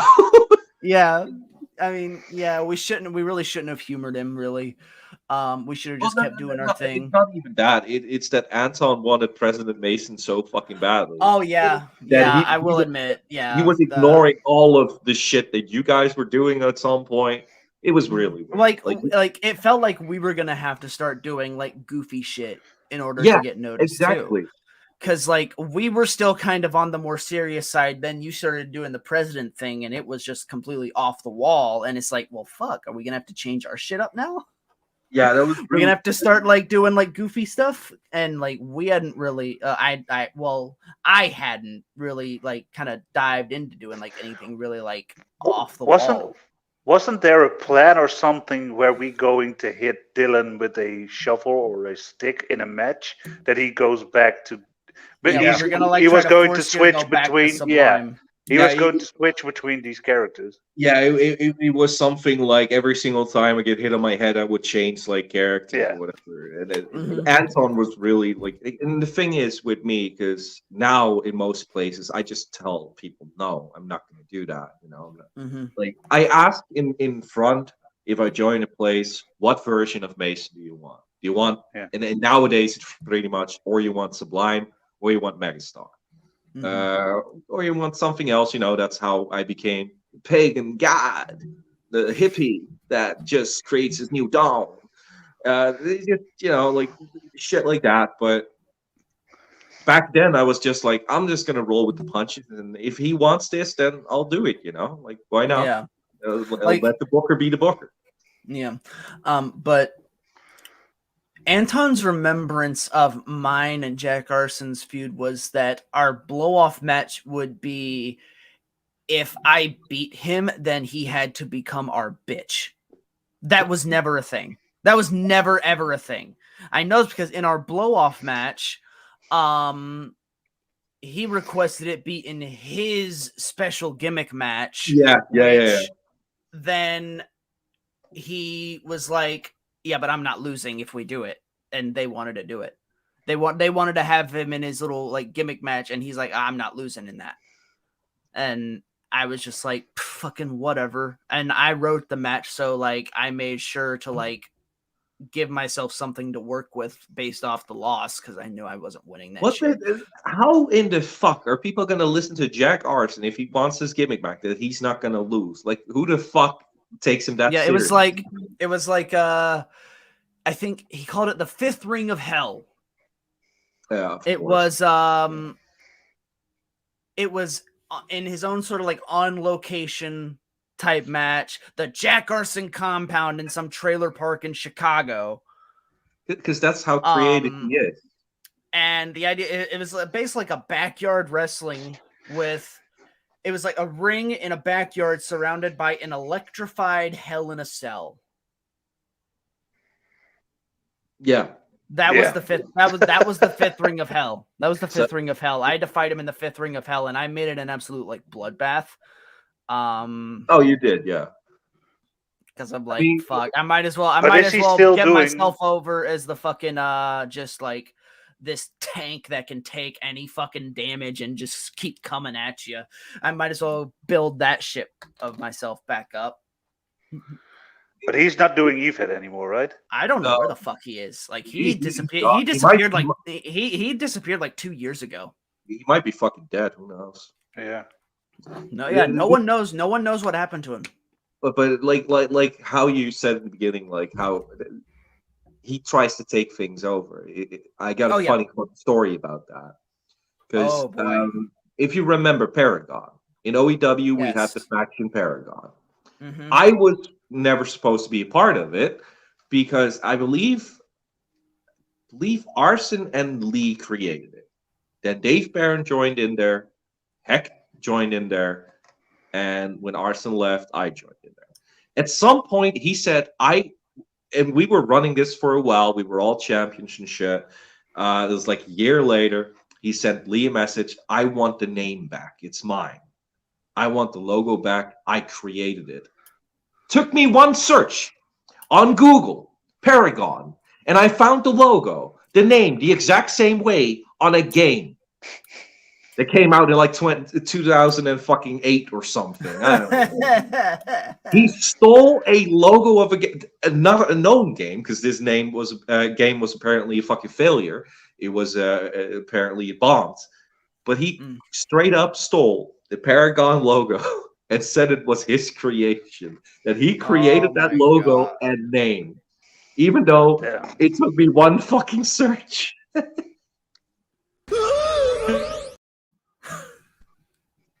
I sent that shit in the Paragon chat, and they were like, "Oh fuck, it's something that's stolen." Yeah, it is. Oh God, that fucking guy! I swear. Oh, I know. He started doing Jack Arson versus the World. That was also great. Don't even get me started on that. He Oh, lost his God. first match against Joseph Garcia. His first match in Jack Carson versus first the world match. was Joseph Garcia. He gave himself a gimme and he lost. I know. You know, He gave genuinely, himself- what I think happened there? I'll be honest. You want to know what? I have a conspiracy theory about this. Oh, okay. I think everyone he brought in to judge never had any serious intent on judging him. They just wanted to fuck with him. Oh, probably. Yeah. Like, I don't think anyone actually took this seriously. They just wanted to fuck with him. Destroy him. Because, like, he lost, like, his first 2 or 3 matches and then canceled the whole thing. Yeah, but I think I was scheduled to be, like, match number 8. I was scheduled at like match number 14 or whatever. Yeah, I was was never scheduled. I was either number 8 or number 18. I don't remember. But I was on the lineup. Never even got close. No, because the first one, and I love it so much, Joseph Garcia won, and he made that Rocky post constantly. Every single time, he still does. He posts a picture of Rocky with, I won, I did it, with Jack Arson 0. Joseph Garcia won. And I guarantee anytime that name comes up around him, he will probably still post that. Oh, he has that shit stored, man. Like, he does. I believe it. I've seen him post that like fucking month back, like a month ago. Like he still does it. He's someone I'm genuinely surprised he's still around. Garcia. Yeah. Whenever I first saw him, I'm like, this is gonna be a guy that like ends up pissing everybody off and then isn't gonna be allowed to play anywhere. But he's still going. Because at some point people realize he's just a funny guy, you know. Like let him do what he does. He's just doing troll shit. I don't know if you did get this as well, because he once in a while just sent me random videos. I don't even think they're addressed to me. I think he just sends videos to everyone. Every now and then I'll get one that's like just the most like raunchy, disgusting shit. From himself or just random shit? No, just random shit. It's not him doing like raunchy, disgusting usually shit. It's just him recording himself and he just posted. And like, I'm not on that level, and I hope I never am. But like, there'll be like I can't remember if it was. Yeah. But I know at some point I got like some like just the weirdest fucking shit from him that was just the most random clips, and I'm like, what the fuck? I don't talk to you. Why are you talking to me? He's a weird guy. He's funny, but he's a weird guy. It's funny because funny enough, my introduction to him came through Gary fucking Kirk. I'm not surprised. Because he popped up, because Garcia popped up in Delta. And then Arson took notice of him and started fucking with him the same way he started fucking with me when I went to IW. I went to IW, went straight to Delta, and then he saw me and immediately started trying to fuck with me. Like he saw me, went to fucking went to the booker of Delta at the time. I'm a simple country boy, and I love food.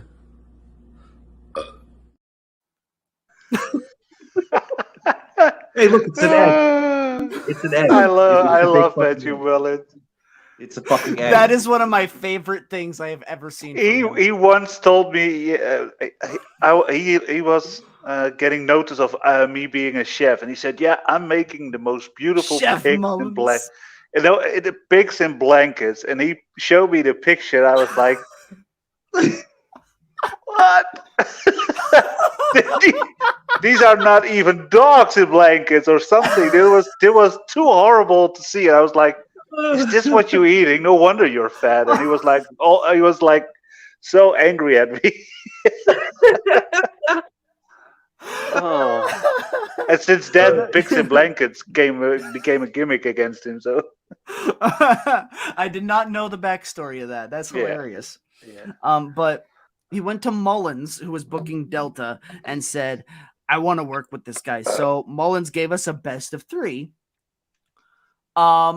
This was like, I think my second match in Delta was the first of this best of 3 series with Jack Arson. And this is by far the stupidest thing anyone has ever booked TJ Blair to do. You don't know what the finish of that match was? TJ Blair goes to the top rope. That's your first mistake. And your second mistake. To do a 450 splash.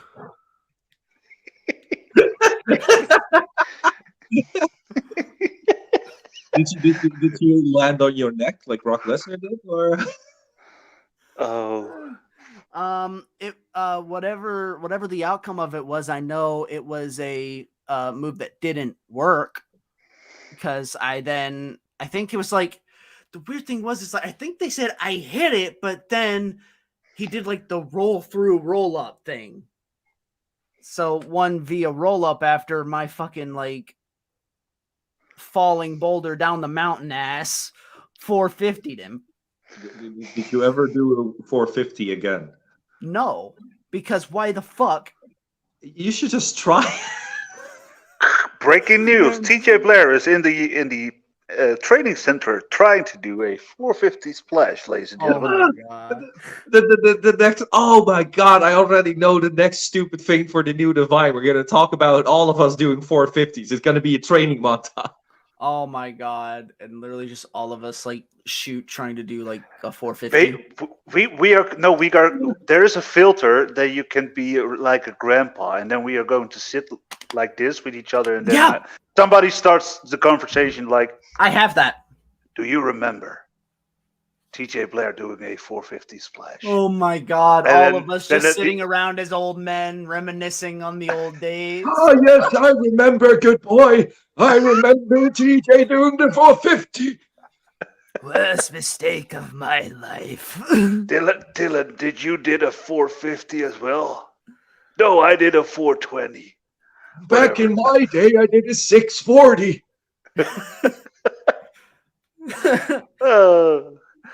You had to get 10 more in than 630.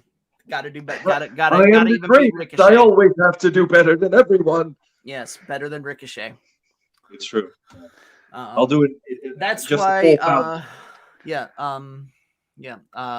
Last time someone said they wanted to do something better than anyone, I got Josh McClain making me go 5 hours because he wanted a longer episode than Nick White. Oh, all right. We'll go 8 hours then. We Fuck go you, 8 no. fucking No, hours. fuck you. No. We'll go just not doing it 24 hours again. the entire fucking day. Let's go. Not fucking go. Not happening. 12 fucking hours. Jeez. 12 You are days. going to 12 see us days of sleep. New Divine. 12 days of the new divineness. Oh my god. 50 Shades of New Divine. 50 Shades of Divine. You are going to see us sleep. And you are going to love it. And you are going to use that in your promo. But you know Yes. why you went 5 hours? Because you don't really have structure for this, do you? No, it's very much just kind of kick back and talk. Yeah, Just exactly. kind of like, yeah. Like, I've got kind of a format written, but sometimes it just goes out the fucking window. And honestly, I really didn't have a format for this. This is just kind of what I wanted this to be. Just us kind of talking about this shit. You know, we'll get to the proper stuff at another time.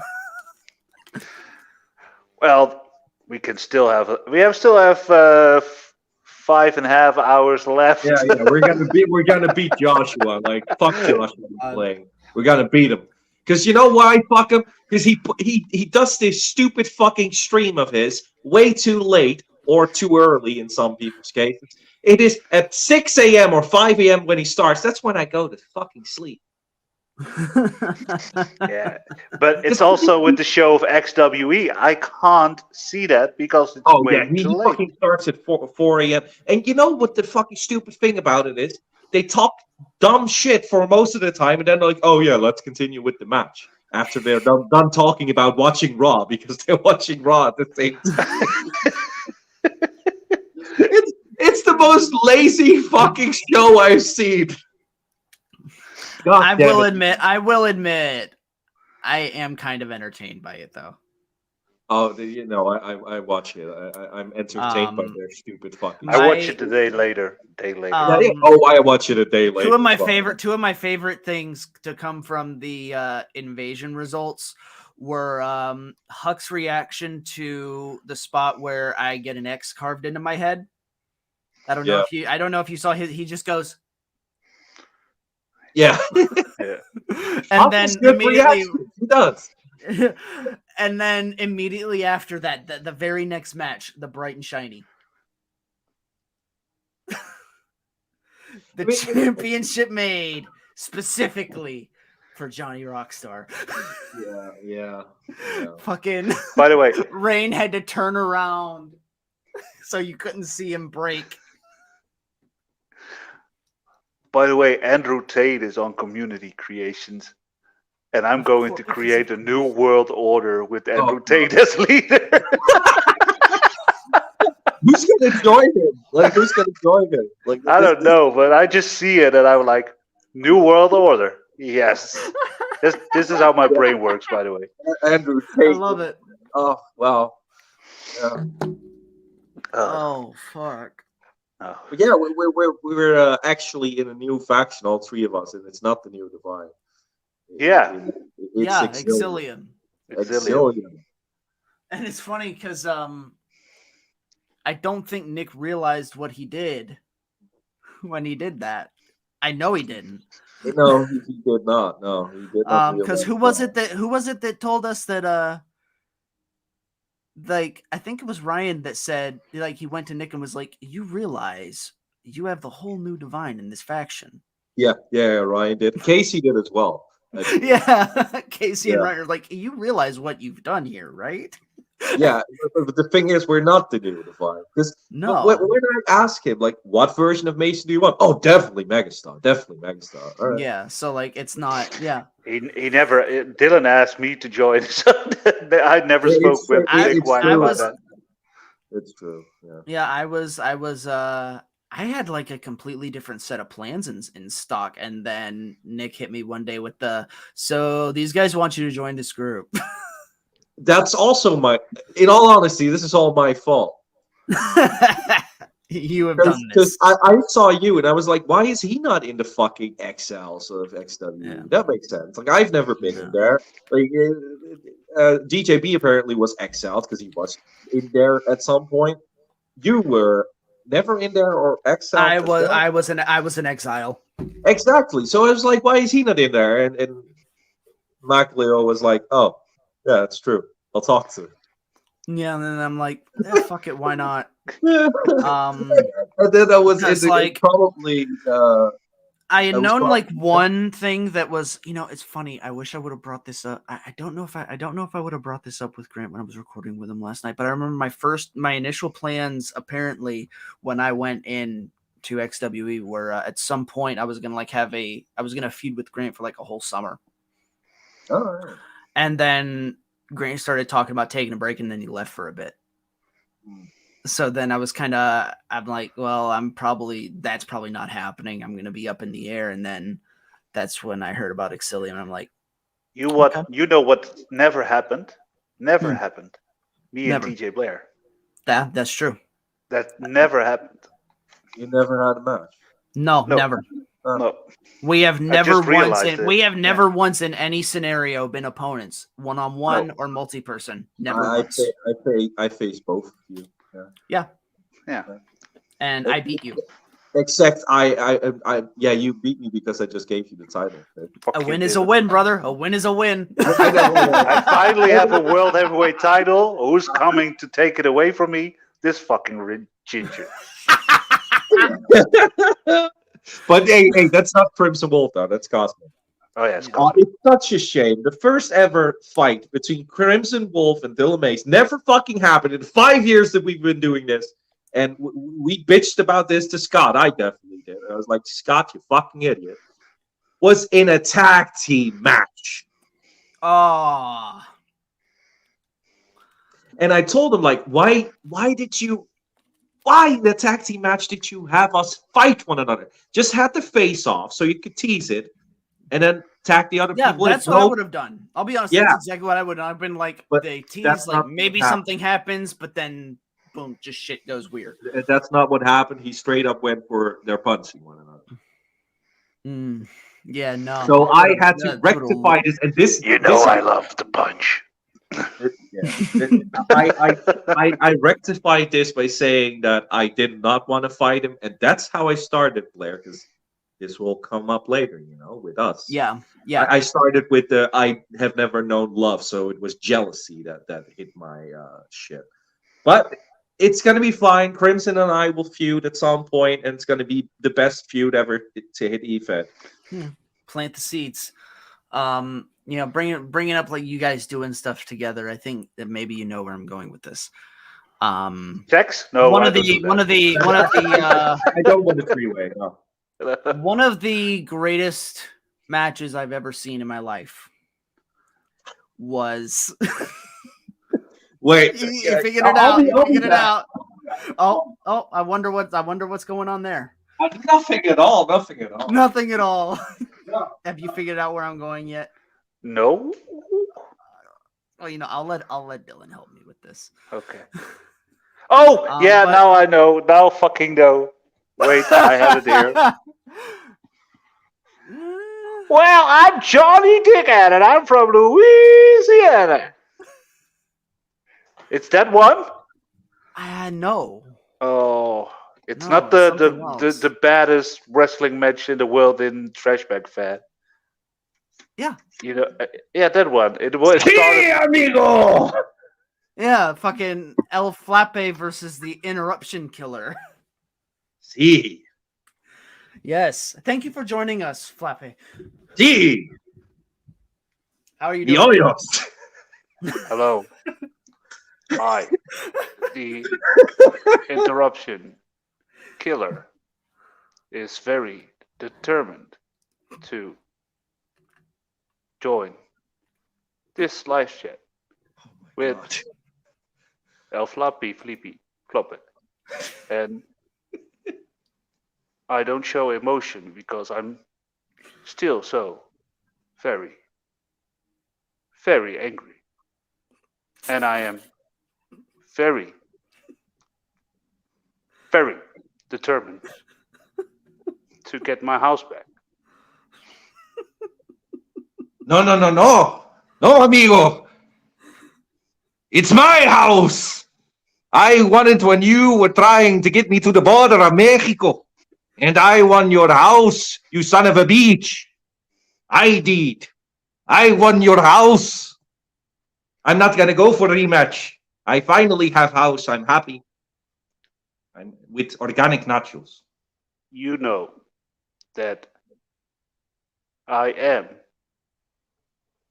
very determined to be your father. No, that was a joke. I know that the border of South Lithuania was wrong Yes. So you had the advantage to me No, no, no, destroying. no, no, no, no, no, no. You brought me back to your house. That was your mistake. Like we went to wrong border. You realized it was wrong border after train, Mexican train, ran over you, and then you drove back to your house. I Amigo, that's your mistake. I I I See, I have been to my house. no, My my house. my house, my house. Okay. I am very determined to greet you all goodbye and live in my box. See, This is not my house, this is my father's house. see, disco maniac. What the fuck even was that? I don't know. You know, the first thing I realized when I put on this mask was like, oh fuck, I now have long hair because I Oh didn't my have God. that. When I... The Oh my god! secret's out. No, no, it's not. No, no, it's not me. It's not me Shit. at all. Shit, no. It's a shame that I've done that on multiple shows already. So, It's okay. I wasn't watching them. But okay, I almost did a Cody Omega parody as well. With Oh, not no shit, really? he was calling himself You were doing the answer parody. Cody Omega, Yeah, the parody Yeah. of the parody. and I was going to call myself the question Cody Delta. oh yeah, that was it. Yeah. Oh god, Question. I believe if season 2 of Trash Back Fed has happened, I would have worked as El Flape with Tyler Fro. I was gonna Yeah. come in as a pirate. Also good. Yeah, I mean, the It was thing gonna is, be. you did wanted to join, and you did. I like, initially did. I had Yeah. a character, but then I was like, that was still just kind of an odd time for me. yeah, no, exactly. Flashback But Fed was so amazing. Was yeah, really really amazing. I Mhm. don't know if you guys heard that as well, but last year Tyler Throne and I talked a lot, and he actually wanted to bring back Trash Back Fed, Yeah, I had heard about that. Yeah, but he did. not a part of HSW as its own thing. Yeah, That he could yeah. do once in a I while. had talked to him a couple times about it, and then I it haven't went heard from anything that from him to anymore. I he's haven't like heard anything. he's completely. He's Yeah, he's gone. completely gone. Yeah. Completely Yeah, gone. he pieced out completely. He did like one last thing in XWE right before Nick took over at the time when we thought XWE was dead or dying. I mean, Um, it's a shame, man, because in North I was going to feud with my he North was a Heavyweight guy Championship I with never Tyler. did like a proper like story with, and that's Same. the thing because he's another one. We literally came up together. We All came right. into IW at the exact same time. We went to Delta at the exact same time. We rise the ranks through both of the main shows. He went to Omega, I went to Alpha, and we like rose at the same fucking time. But we never really had a proper clash. He is It was actually actually the only guy that genuinely believed in people. Like Oh yeah. really was going to talk with people, looked at people, make the characters look great. I still see him as a mentor to us in some kind of way. But yeah, I also never did something with him. Never. Mhm. No, it's. I remember there it's was a period so when he weird. was I don't. Well, you might have been running around IW when he was still doing like the cop gimmick. Yeah, yeah. We had done like one thing when he was doing the whole cop thing, but it was honestly it wasn't great. I The don't throwaway really, match, I yeah. don't like to count it as something that happened No, because no. there was just nothing to it. It was just a throwaway. And, you know, I feel like at the time he relied on a style that was not really good for storytelling. Fair enough. This was before, I think this was kind of before he got really into the narrative stuff. He was still very much just like shit talk. I think this is our smoke sign to get him back inside EFED for just the three of us. Yeah. Just The thing is, he actually he and I were working on a feud last year. Like when he was talking about bringing Trash Fed, we were also talking about. He said first he wanted to have a comp match, but then he decided no, I want to have story. And he and I were gonna go somewhere because we didn't know where and tell a story. At least have a feud. But then he disappeared again. Yeah. Gillian Gavin and Matthew Hayden, by the way, as well. They were gone. They haven't returned. Last I heard, fucking KG just went to D&D and never looked back.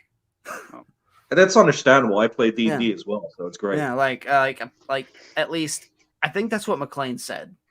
That that he just started playing D&D and just left this shit behind. I mean, if you have multiple groups or if you're a dungeon master or yourself, it takes a lot of fucking time. So I understand not doing anything else. You know, would you judge me if I said I haven't actually gotten to play D&D before? No, he hasn't either. The funny thing is like it's always something where people look at me and they would just assume, oh yeah, I bet he plays the fuck out of that. I never have because I'm in an area where you would probably get mocked and more than likely beat up for liking that kind of stuff. Here's the thing. I never played it until like a couple of years ago. I played on Discord. We have everything set up on Roll20. It's a website. So I have that on laptop and on Discord we talk. And it is with people just from Netherlands, but there's also some Americans in there sometimes as well. How do I not have you on Discord, by the way? Like, how do I not have you? Because I never really talk about Discord because the only thing I use it for is watching pay-per-views and D&D. No, fair. But I do respond to people. I'm in a couple of groups that I never check, but yeah. I've all but basically kind of somewhat abandoned Discord at this point. There's only like one person I even talk to on there anymore. By the way, talking about Discord, have you guys ever heard of XVPW again? I have no fucking idea. I have no fucking that thing. As far as I know, that thing's fucking dead. No, it's not. It's still going. It's not. No, it's still going. Like he's working on 2K23. He asked for my call and shit like that. So he never asked me. I haven't heard from him in like years.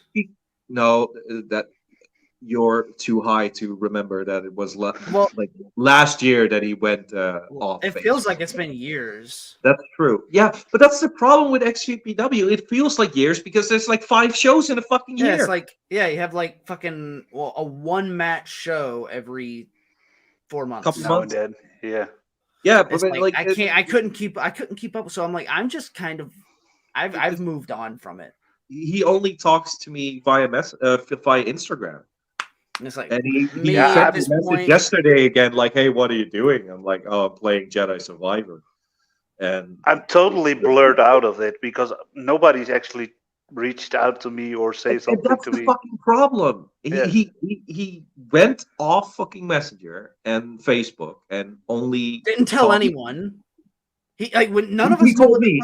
He told me, and I told tell you none of guys. the rest of us though. No, I it's like, told you. dude. It's like why couldn't he just say it? I don't know. He's a weird dude. Like he's cool and all, but he's a weird dude. So I don't know. I don't know if fucking and this is breaking the goddamn because I don't know if it's ever going to happen. Rapture, is it ever going to fucking happen? Like I said, at this point, I've just been kind of operating by this thing's probably it's going to take so fucking long to get there. That like we have a storyline that we talked about 2 years ago that still hasn't happened yet. Yeah, it's like I'm at the point where it's like I'm just kind of considering myself done with that because And that's fair enough. Like I understand completely. Like if he sent me a message like, "Can you send me a voice clip?" I'm like, yeah, sure. I don't know when it gets used, but sure. yeah, Fuck because you, it's like, I've got things that I want to do, and sticking with something that is that slow to produce, I'll it's constantly be like hanging in the fucking past of my character when everywhere it's else not I'm fun. doing this shit, I've long since evolved past where Yeah, I have yeah. to stay for this. Exactly. Like the promo I did back then on Will Ospreay because I faced Will Ospreay. Mhm. Yeah, it's like I remember there was like a period of like I had like I looked completely different in two fucking things Yeah, because no, I had the same. Like, Like- I either my hair was way fucking longer all of a sudden, or all of a sudden I was wearing different clothes because my character Yeah. completely changed at that time. yeah, it was like I You remember like can't the keep up first with one that. it was like the first one I did when we started the whole Crimson Light shit. Yeah. I had like short hair and Oh yeah, a dude, leather you just jacket went that bald. didn't You just fucking like went bald well, it around was that it, time. it, it was growing back, but it was still like Yeah, really it was fucking going back. short. Yeah. So like yeah, I had the really short hair and a leather jacket that was way too small for me. Yeah. And then like it went from that to like I don't know, a few months later my hair was longer and the jacket was now almost too big. Literally for the car because he loves when a car looks like the person. You Yeah. need to change it every single time because your hair is different, your look Yeah. is different, and it's insane. You have to like keep it constantly just like up to date, and that's my thing is like that's why like I'm always like changing Yeah. because like I need to keep it updated. Like if he sends me a message now, like, can I have another promo about this and this, I have to look back at the shit I sent him because I have no idea what the fuck I did. Yeah, it's like, dude, you have been off the fucking grid for months. Yeah. I forgot your thing was even a thing. If you like, I think I pretty much moved on from it. Yeah, It's fair a thing. enough. It was, you know. yeah. It's like it's If he's going to contact me, I'm doing shit. But it's been months I have heard about him. Because yeah, that's it's how like- long it fucking takes. Yeah, And I appreciate like all the effort he puts in a show because it's one of the best shows to watch. Yeah. because it's He literally does so put a lot of good. work into it, and visually, it does come out very impressive. But my God, like, You can't be Dude. invested. I am not invested. I'm Yeah. and I told this to him as well. Like it's the place that I'm the least invested in. Yeah. Because nothing yeah, fucking because happens. nothing ever happens. Literally, nothing happens. Like, right now, the place I'm most invested in is PWR because it's weekly based and it's just it is my home now. longest reigning powerhouse champion in It is PWR. true. The longest reigning powerhouse champion that never had the real championship. Why did you destroy that? Because I'm a dick. No, but like that is my favorite place to be in now. And the more you talk about it, because I always said that HSW was my favorite place. I think PWR has kind of knocked that off his place. Because the more you think about it, yeah, there were some weird things in HSW. It was great, and we had great pushes, we had great storylines, but there was HSW to me was like it was the land of potential. yeah, it was land of potential, and they gave people opportunities that didn't get opportunities. But it's They like made you a world it was champion. like it was the almost first like a fucking good champion. idea in like it was like yeah, I have that sort of accolade to put on like yeah, first East champion, first like champion crown for HSW. Yeah, but like I put like sort of the label aside and look at like what happened during it, and it's like that's not anything I can be fucking proud of. We were the I tried, inaugural tag champs. That's what we Yeah. were. Yeah. So we were all like first champions. Except in not as one the night. defined. Yeah. It was like fuck, man. It is kind of Joey Taylor's fault because he wanted Crimson and I in his faction. You know, oh man, I'm just coming like there's it's no secret at this point that's kind of what my character is targeting is Joey. Yeah. Because he is ruined my life. He disfigured me in the fucking war games.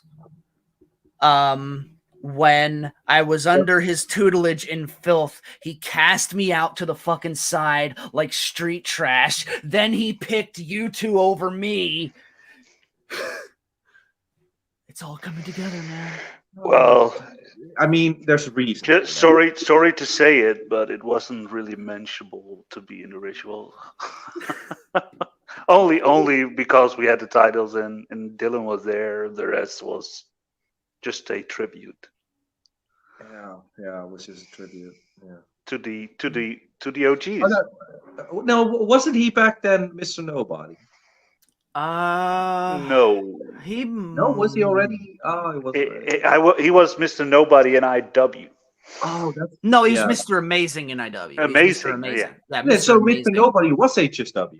Yeah, but it Yeah. was later on. He was in the ritual. He was he Mr. Nobody in the ritual? I believe so. Yeah. At the time, I think he was. It would have either been Mr. Nobody or Ultraviolent Twink.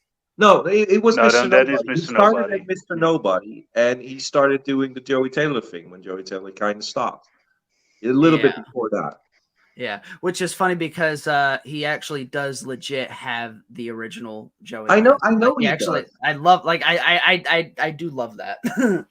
I find it really cool, but I do mean it. He kind of looks like a nostalgia act, and I like Casey, so if he listens, I understand it's a shitty thing to hear, but that's kind of how it feels, Mm. I don't know. Maybe that's just me. No, I agree.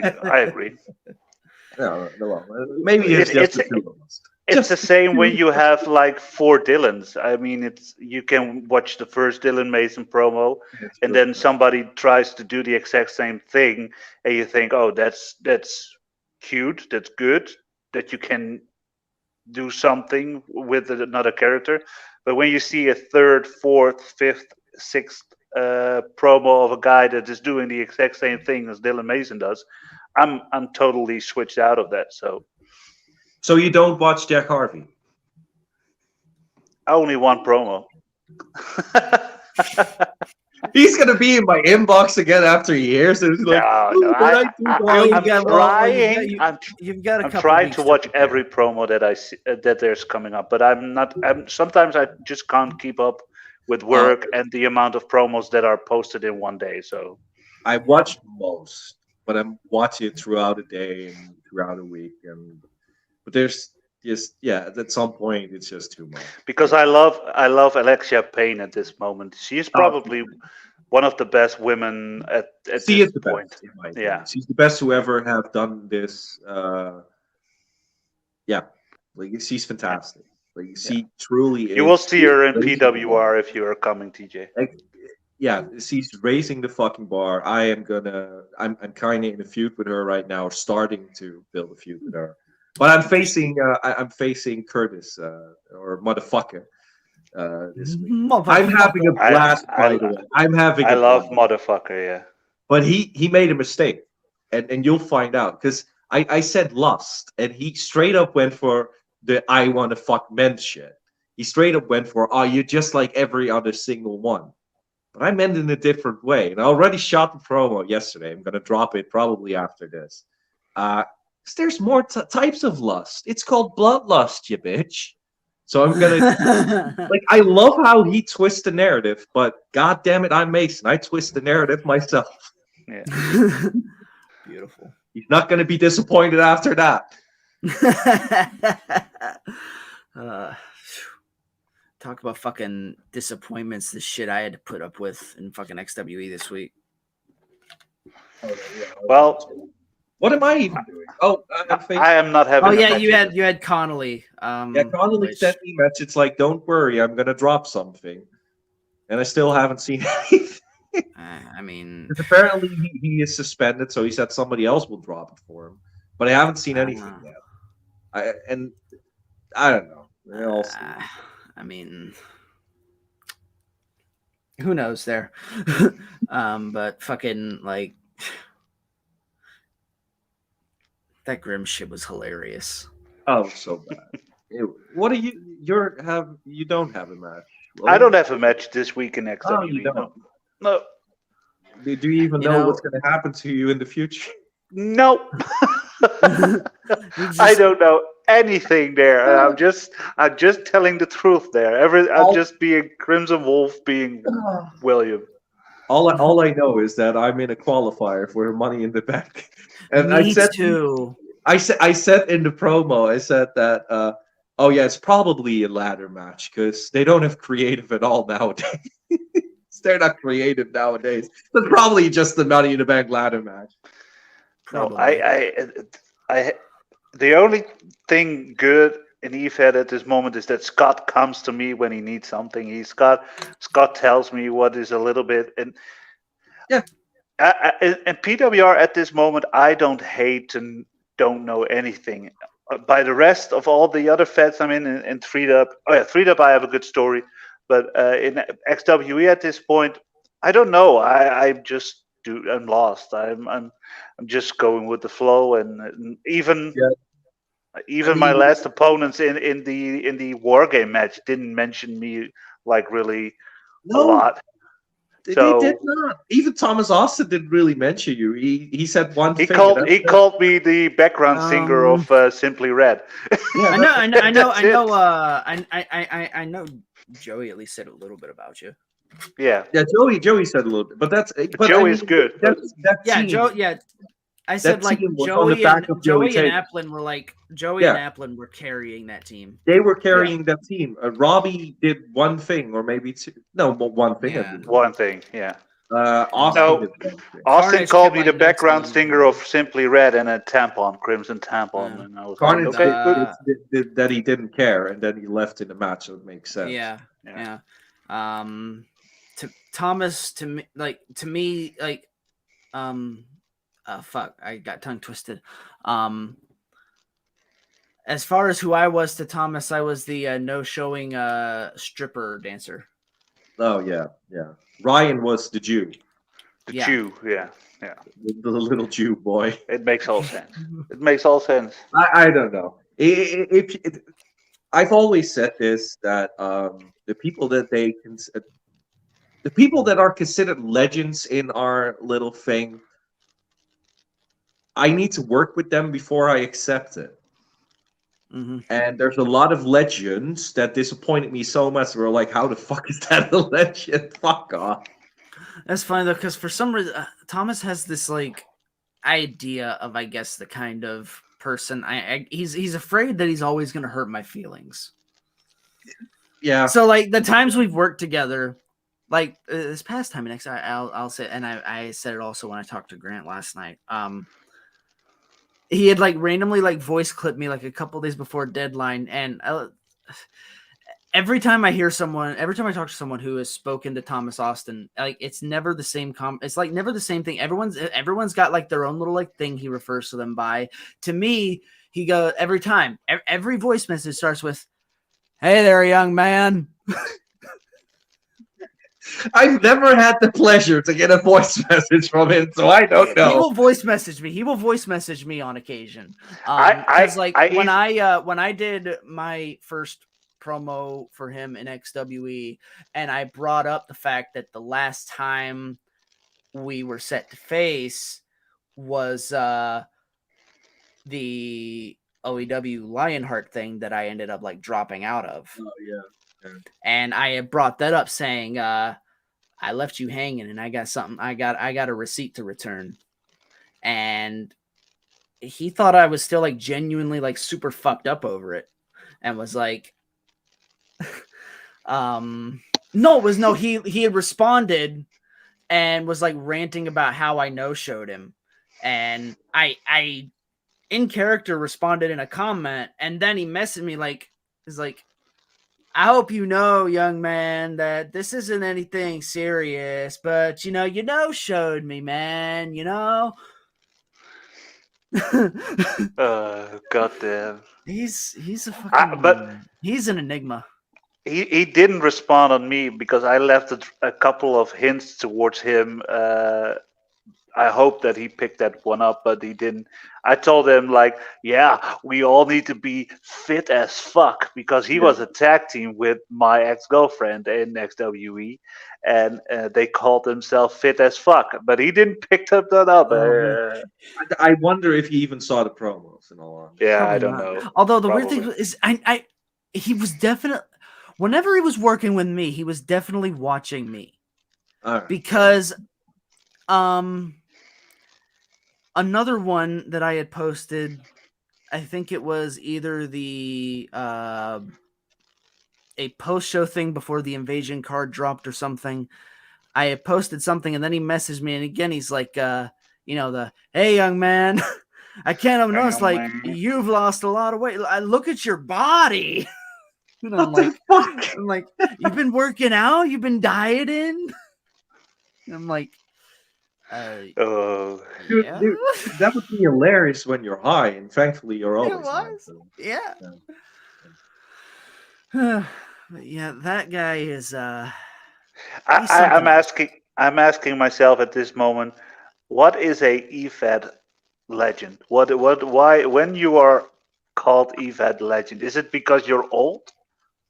What is it? Not in my case. I'm a fucking Hall of Famer, 30 years old. Fuck all of you. No, but are you considered a legend, or are you considered the best at this moment, or one of the best? I one consider a legend someone who, was consistently one of the best and then knew when it was time to drop it so that they didn't end up tainting their history by just starting to drop like bad stuff. Here's the thing, Blair. I'm still the best, and I still drop fucking bangers. Well, then you're not a legend. Talking about you, then. Fair enough. You're still in the when your time is done, assuming you haven't completely just fumbled and turned into fucking mid-30s Macaulay Culkin. I know. I'm gonna do El Floppy for the next 20 years. Yeah. Mason is gonna die. But think about it. El Floppy. Thomas Austin, was he somewhere in the past? Because I don't know a lot about it. Thomas Austin has been doing this shit for like a very long time. But is it because he's crazy, or is he good? At one point, he was pretty good. Yeah. Okay. It's because just kind of one of those that, things, so. I guess, where it's like I don't really know what sort of there's a lot of the guys who have been around for a while that are still around that still do like, pretty quality shit. But then there's some that are just kind of like, they're just in it because out of obligation, it feels like. I consider Jagged Subversion as legends. I don't know if you guys would. I've seen them doing good stuff. Yeah. And it's the same with Southern Justice. I have seen them doing good stuff. At this point,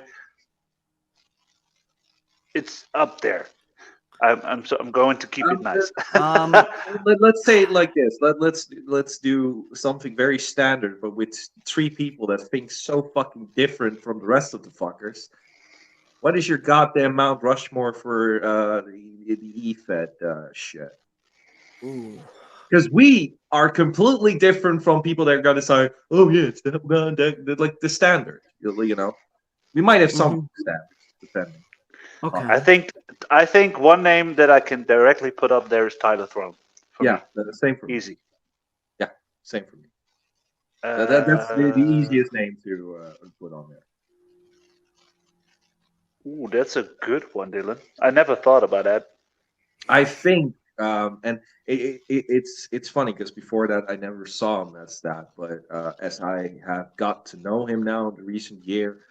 I've seen his stuff. I've seen what he's built. I would put Grant Miller there. Mm-hmm. Yes. No. Especially after just having had like almost a 2-hour conversation with him last night. I've not seen enough of him. No, that's fair enough. But I'm taking multiple things in account. The entire EWN. He pretty much created the biggest Hall of Fame. Yeah, and pretty much runs it like by himself. Yeah, okay. Yeah, exactly. In that case, he belongs there. Yeah. Yeah. I mean, you don't have to agree. This is your personal. No, yeah, No, but I see it as a competitor wise. I don't know if I can put him there because I have not seen his stuff. The things I've seen recently, also in the PWR and just everywhere he went, is when he was mentioned as one of the best like years ago, and I told him to this as well. I thought he was shit. I was like, "What the fuck? This is not the best. Fuck off!" But apparently, what was a really bad point in his life, and what I see now, I'm looking at like, yeah, this is good fucking shit, man. This is fucking great. Yeah, I'm going. some of his best I'm work. going to throw the second one is probably Nick Harris to me. I've seen him doing great stuff. Absolutely great stuff. Well, Mount Rushmore is usually 4 or 5. Yeah, 4. 4, right? Yeah, it's 4. So Nick Harris, Tyler Throne. All right.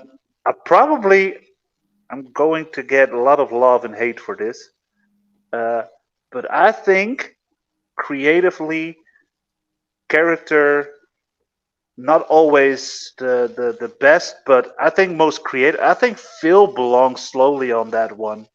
Phil. Yeah, because in my opinion, this is where the hate comes. Phil is better than Iron Bison. Oh God, I had conversations with Lee about this.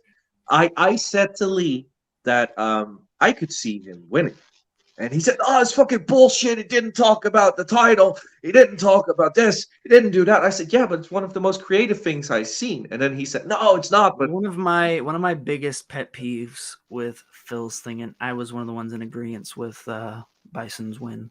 I'll just put that out there. One of my biggest peeves with Phil's promo is the whole, I could tell you what I'm going to do, but I'd rather show you. How? We're not real wrestlers. How are you going to show us something that we physically can't do to each other? We are promo people. It is our job to tell you what we're going to do because we can't show you what we're going to do. Yes and no. There's two sides of that. Because if someone does a promo and constantly says, "I'm going to do this move, this move, this move," I'm not going to listen. I'm going to tune out. EFED is, in my opinion, there for the stories. And in a competitive scenario, though, I don't care about the competitive. That's the thing I've always done. Even when I was in OEW, I did storylines. I didn't do comp. I won with pure story. Because that's what I even use storylines from previous match into my next matches. I made a narrative in that entire year, and I kept that narrative. So what I kind of noticed though, like the putting those two together was like, I felt like with Lee's is like, he was saying things and then like actually like kind of breaking it down. Phil was like just kind of just saying things. It's like, okay, you're saying this thing. Why should I believe you? You're just saying it. I think Phil had better promos. I'm not saying I have not seen a lot of Phil because he doesn't really go out a lot of places. Not true. Like he's very much in bubbles. He only comes out in bits. So like I've barely seen a handful of his stuff, but there's only one that I've had a genuine issue with, and it was that one. Because it just felt weird. That's fair enough. No, I get it. I was looking like it felt more like I guess what you would consider, and this is weird coming from me because I don't follow the hype match promo philosophy, but it felt like what a lot of people would consider a hype. Yeah, that's what Lee said to me as well, and I understand that, and I do agree. It felt more like the hype. It did, and the thing is, with a match versus match, you need to bring out everything, and in this case, and Phil, I believe, understood when he heard the criticism and shit. In this case, no, he did not do a match, and I even said that to Lee. I don't treat this as a promo. I see it as a cinematic thing.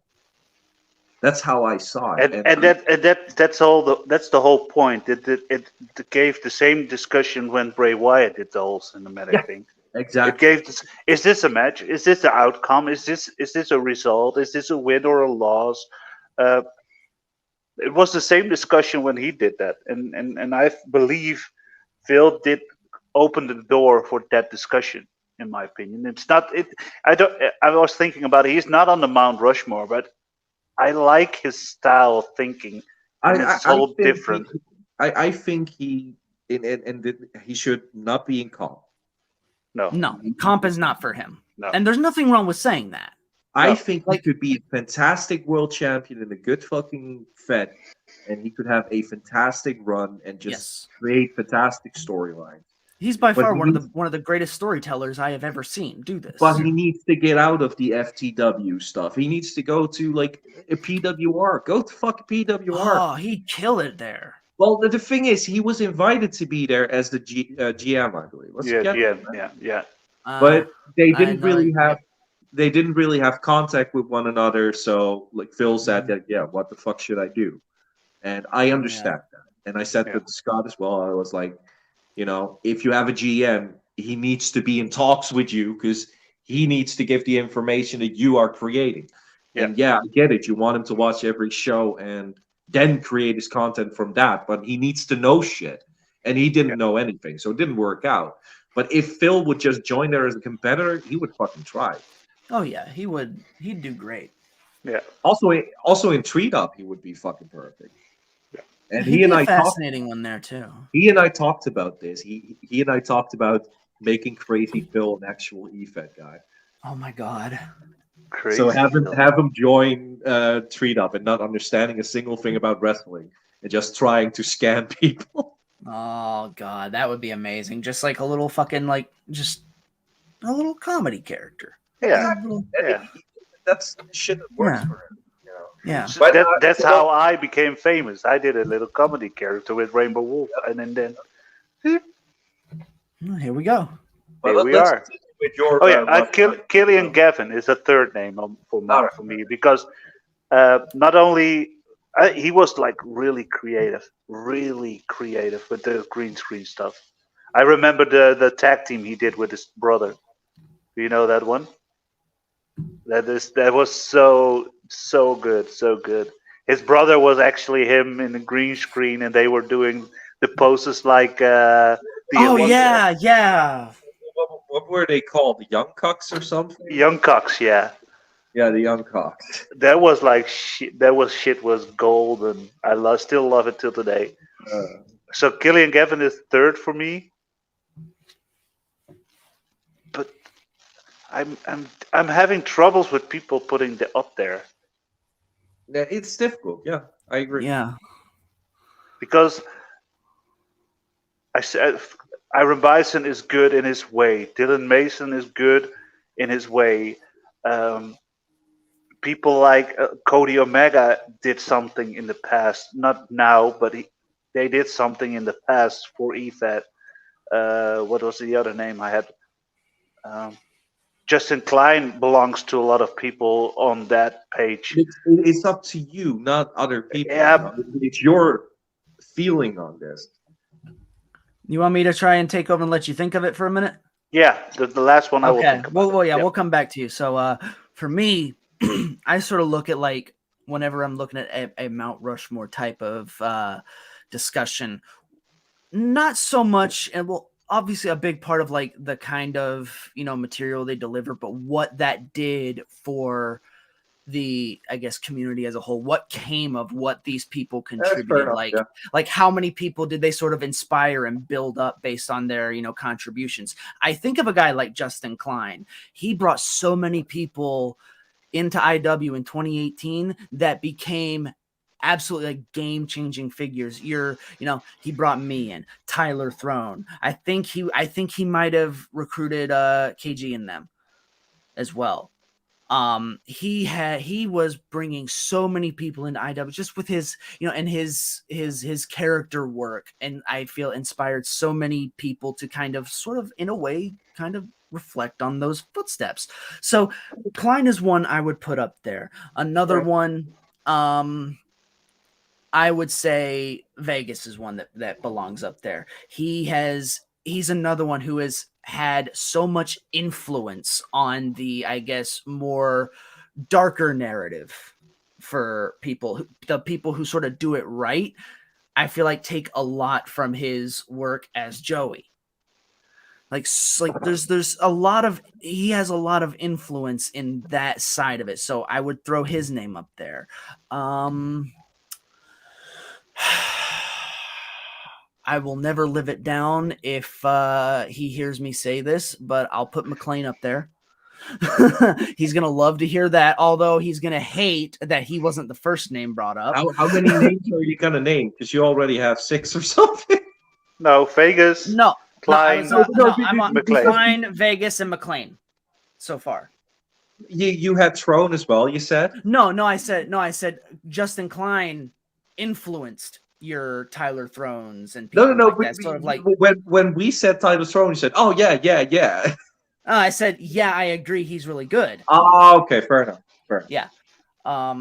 So Klein, Vegas, McLean, and let's see, good fourth. It's funny now. I'm stumped on the fourth.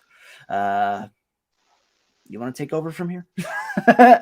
Sure. Like I said, Tyler Throne, 100%. I haven't known him as long as William has or you, but the moment I saw him, and the moment I saw his creativeness that he had, and all of that, yeah, he sold me on like that's a fucking legend. That's someone you can call a fucking legend and one of the best to ever be in this. So I'll 100% put him on the Mount Rushmore. That's not even a fucking question. Um, yeah, like I said, the more I've got to know him, Grant, I would put Grant on there for everything that he has done. Yep, that's my fourth. Yep. Okay. So when I came into IW and HSW a bit as well, there was one name that I just saw that was the most real, and it was really cool, dude. And he was one of the oldest people there, Sean Jackson. Oh yes. I really feel like the things that he's done, and I've never seen his entire career because I don't know. I don't know where he started. I don't know what the fuck he did. But when I saw him, like, I understand it. And when I worked with him, I was like, I understand it. I get it. I get why he is known as one of the best. Like, it's not that he comes up as the most that's believable, you know, but his storytelling and his dedication to all of it is next level. So I would 100% say Sean Jackson. So I got Tyler Throne, Sean Jackson, Grant Miller, who's my fourth. Okay, you got one yet, Wolfie? No. I'm on Nick Harris, Tyler Throne, Killian Gavin, and probably this name came a couple of times through my head. I think I'm going to put Dark and Grace on fourth because between the period he was like everywhere in the beginning and what he's doing now, he revived his own career, and he did so much for other people on the background, not giving him the appreciation. I mean, he was there for the Angel guy. At that point, he was there to help him, but he didn't accept his help. I know he did something for me. He did a lot for IW. Oh yeah. So I think I'm going to give that spot to Dark and Grace because he is one that has been considered most of the Yeah, time he went into an Hall of outlaw. Fame with you, Dylan, didn't he? Like Yeah, you both went in together. I think he's considered an outlaw or something, or like trash, or maybe drug trash because he did a lot of drugs in the past. But I think that's my wild horse on the Mount Rushmore. I'd put Dark out there. Like he's someone that I'm happy to see now because the majority of time I knew him was in a very not good spot for him. Mm-hmm. So to kind of see him now, it's like looking at two completely different people. Oh, it's great. It is. Yeah. And it makes me so happy to see also him in a good place. Memorable mention because of his girlfriend, wife. She helps him a lot, and they are a great couple. I know. So I think my fourth is going to surprise a lot of people. Okay. And I don't even want to say it because I'm gonna hear it from him. Because I used to hate this fucker. Like, I think William already knows. I used to fucking hate him, and now I work for him. And the thing that he has built Scott. on his yeah, Scott, yeah, Yeah. yeah, the thing that he has built, the place that he has given to so many, and how he's going next level, with giving all the like making all the titles and shit, and spending his own money on that, Yeah. and they're real titles. They're not like cardboard fucking cutouts or whatever. They're Hashtag oversea lives matters. yeah, now especially because I'm putting you over, you bitch. Yeah. Take notes. It's the storylines that he's building as well, and he's the first ever booker, and it's just something to mention that has not given me a title in the first 3 months. Wow. He's like, He went I the want to long play haul the with long you. game. I want to have the long storyline. I want to build this up, and I appreciate that. He's not like when someone comes in, like even if well, Grant did come in there, of course, but if I Lee had to Jones, wait. if Iron Bison gets in there, he's not going to have a world title in the first couple of months. He's not going to be in the biggest picture in the first couple of months. They give even people that are considered legends, are considered the best, a period of time to see if they actually would work there. I could tell you a story about GTO about that, but go on. Well, yeah, it's just that there's people that are brought in. Even he didn't know if he could trust me. So even I had a period that I just want to see, how everyone reacts and shit like that. I And almost feel like I was somewhat responsible for that. The maybe trust period, because I came in and he immediately put a fucking title on me first fucking match, and then I blew out. maybe, but I think So that was probably because of me. I had I to think wait it's 6 months. 6 months for a title. I think it's a Yeah, good you way came to in right do after things me. that are usually not done. Like it's not that he brings you in and you're low card. No. Like he brought me in, and I immediately was a star, and I had good matches, good feuds, and I had pretty much an undefeated streak. But it didn't mean I was in the main picture straight away. And I appreciate that because almost no fucking booker dares to bring someone in as big of a name as me, because quite frankly, I have a giant fucking name attached to myself. Who are you? Who are you, by I the way? know. I'm Peter. Peter Magnifico Sky. Big sense. Remember that? Yeah. But like, just bring in big names and yeah, go slow with them. But yeah, all that he has done, the story that he's built, and just the place that he has built and kept afloat, and that's difficult, Nifed. Yeah. Yeah, just going next level with the match card stuff and all of that. I would put him in the Mount Rushmore. So that's my fourth. Scott Mack. Fuck you, Scott.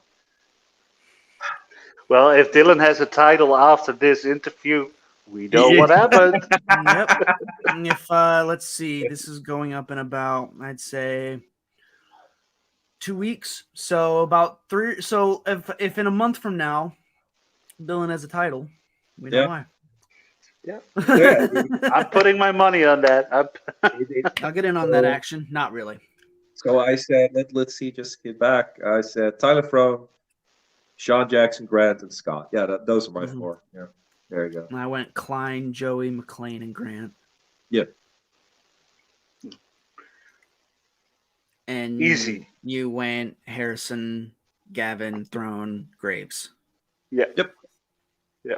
Well, see, I mean, and that's why, like, usually this is one of the most standard questions, but you get interesting answers out of it.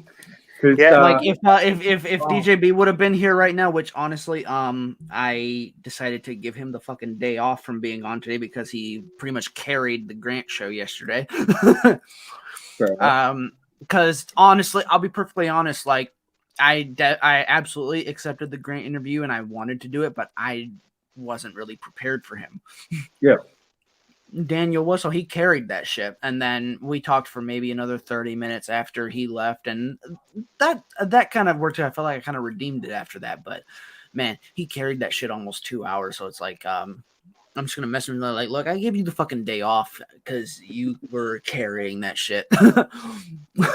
But if he were on right now, probably, I don't know, an hour, like 15 minutes into the show, he'd have been like, rapid fire top 5 e-fetters go. That's different. Legends. That's kind of become his gimmick. Legends and top 5 people that are different. Oh, top 5 is me 100%.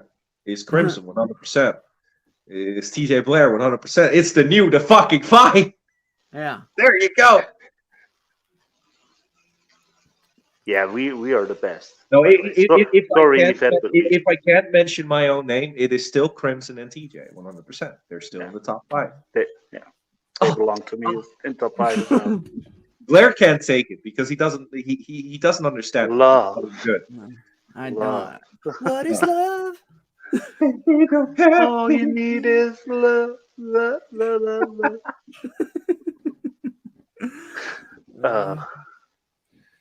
But I dare the first EFET to put us together again in the new Divine. I dare them. It's so weird. Even when they have all 3 of us, they don't fucking do it. Even when we're together, we're not together. They don't fucking do it. I don't understand, man. I don't. Like, I just have don't. to like just go out into. Maybe we should do like a new Divine presents Exilium. Maybe. A stable in a stable. Or we will just start a new federation called the New Divine. NDCW, New Divine Championship Wrestling. Yeah. And it's just, where 3 of us are your bosses. Yeah, we run the show. Yeah. We have TJ Blair, who is Vince McMahon. Oh, the other way. So. Yeah. We have Dylan Mason, who is Shane McMahon. Fuck that! No, I'll be Triple H. I won't be Shane. I know he hates him. You can be fucking Stephanie then. There you go. I have the boobs, right? Yeah. So Shane McMahon, Stephanie McMahon, and Vince McMahon. So I'm going to be the head chief of the women's division. We don't have a women's division. I'm Big Papa. I think if we would give us like something like that, I think Blair would be possibly the Regal. The Regal? Yeah, the William Regal of NXT. Okay. Yeah, I think that I will gladly accept that fucking compliment. Holy shit! Would be William. Oh, this is difficult to try and because I'm looking at the good picture. Because Vince McMahon is not the good picture. No, not really. Goddamn, pal. I would consider myself more an HBK. Yeah. Something like that. I see that. Yeah. He's just a sexy wolf. Sexy wolf. I have a new gimmick. Yeah. Yeah, no. So okay, William is the HBK. You are the William Regal. Who am I in the booking scenario? Would that make you the Triple H? I don't see you as Triple H. I see you more as because isn't kind of the holy trinity right now of WWE booking is allegedly Regal, HBK, and Triple H. Yeah, Paul. I would put Heyman in there as well. Yeah, Heyman's in there somewhere. I see you more as a Heyman then. I am Heyman. It is true. You got the hairline for it. You're a Dylan Mason guy. It's true. I do have the hairline. Fired. You want to see it, you goddamn bitch. But the funny thing is, I have the exact same fucking hairline as my dad. It's the exact fucking same. It's the exact same bald spot, the exact same shed hair, but I have thicker hair. Yeah. That's the benefit. I'm just gonna keep long hair and bald. Fuck do I care? I was blessed with good hair. It's like my best feature, my only feature. And that's why you shave it off. Well, mostly. Shave it up. Shave it up. I mean, no hair. And if we talk about bald people, I mean, Crimson is also one of them, so that's fine. Yeah. Well, you do have the hairline. You do have the hairline. Oh wait, on the other side. This no, this one. Look, Yes. this is empty. And then I go Oh, it's here. just This is empty. empty. Oh, it's just empty. Yeah, this is empty. But I put everything on this on that side because if I do that, you see Yeah, the same this- hairline as Dylan here. Yeah, this is what bald people do. They find ways to make their hair work. Yeah. And I also have one on the crown. It's like if you can't see it because I'm 6'6", but See, like- if I do this, then there's no problem because it's all No. covered up. You know, Yeah. it is what it is. it's part of life. someone needs to give us money so we can fly to Turkey to get ourselves exactly. some. Like, give me back my luscious fucking hair. Like, Yeah, bro. this is fucking great. This is great, but this is missing. Then yeah, it's like you got the Baron Corbin thing going on. I know.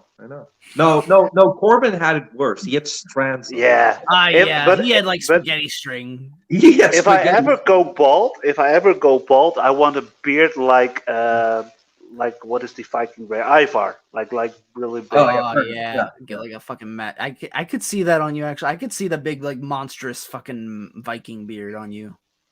Yeah, I could see I'm a it. monster. If I ever start going bald, I'm fucked because I can't grow facial hair at all.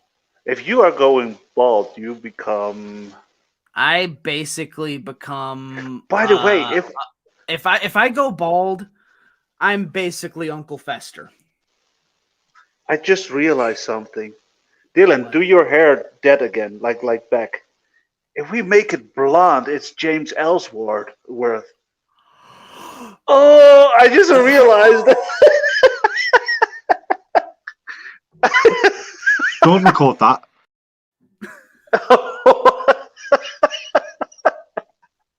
This is going to be an interview. Okay, commercials. We need a break. all right, Guy Fieri. All right, it's fine. Why are you giving me a screwdriver for? I'm going to stab you, child. Don't record that. That's the full clip for you. Okay. Oh, right. Yeah. So we have Guy Fieri, we have James Ellsworth, and we have Uncle Fester. Yeah, Uncle Yeah, Fester It's before a he lost new his hair. The new new Divine Divine- 2.0. chromosome edition. The Stephen Summit edition. Oh, sorry. Oh, Yes, ooh. exactly. I posted a promo and Stephen Summit reacted on it. Cool. Oh, you I can mean- say, "Oh, this is fire, man." Cool. Okay. Cool. With fire. Fire. Yeah, because I posted a video in Heresy for certain TJ Blair, Oh. Yeah. and How is Heresy, by the way? I'm not in Heresy. Is that considered on the top leagues? Oh, that's a really long You pause. gotta bleed the bit. I'm not at liberty to discuss because I feel like I don't know. I'm still kind of in the feeling out process. I can't really speak confidently if I'm into the environment yet or not. Hell, he gave Fox a fucking giant opportunity, and I appreciate Yeah. that. Yeah. Because I think he's a. No I think one he's a. has ever made Fox a world champion. No. No, and I it was- think he's a really good booker. I think he's a really good man that can feel. He has his pointers around the locker room. The only problem he has is, outside of Heresy, he's just a giant. Yes. hill. Outside of Heresy, he think I'm the most overrated man in the world. Hashtag number one. I still don't understand that he said you are the most fucking overrated. Like, what the fuck? Yeah, but You know what's I still sleep. I can brought still this sleep up about it. also to Grant. I did think it was Wednesday. My show with Lauren went up, and buyers commented on the link and said, "Yeah, I'm not gonna watch this one because I don't like her." She was actually being very complimentary of him in that interview. Oh, really? All right. Yeah, she's like, he's not as bad as everyone makes him out to be. He's just misunderstood. And then he just goes in the fucking comments of that post and buries her. No, sorry. I don't have. He is not misunderstood at all. He's a dick. He's a dick for a reason, but he's a dick. Like, he creates drama. He knows that. He loves drama, but Oh, he yeah. keeps it out of his own federation, and that I am mine. That's that miraculously. Because it probably because we don't know him in real life, of course. No. He's probably a cool dude. Like he seems like a cool guy, but he likes drama, creating drama on fucking EFED after dark, especially. Yeah.